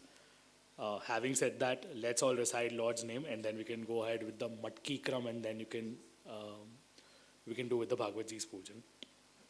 Shri Govardhan Nath ki jai, Shri Bala Krishna Lal ki jai, Shyam Sundar Shri Amane Maharani ji ki jai, Shri Vallabhadisha ki jai, Shri Gosai ji Paramadayal ki, आज के आनंद की जय.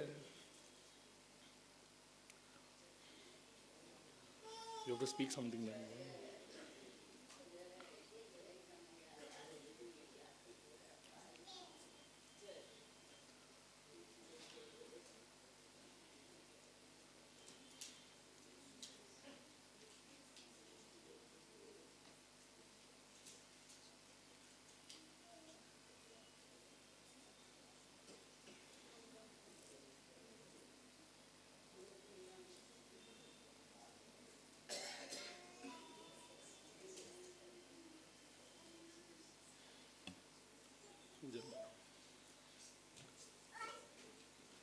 Fully थाड़ी ले आओ.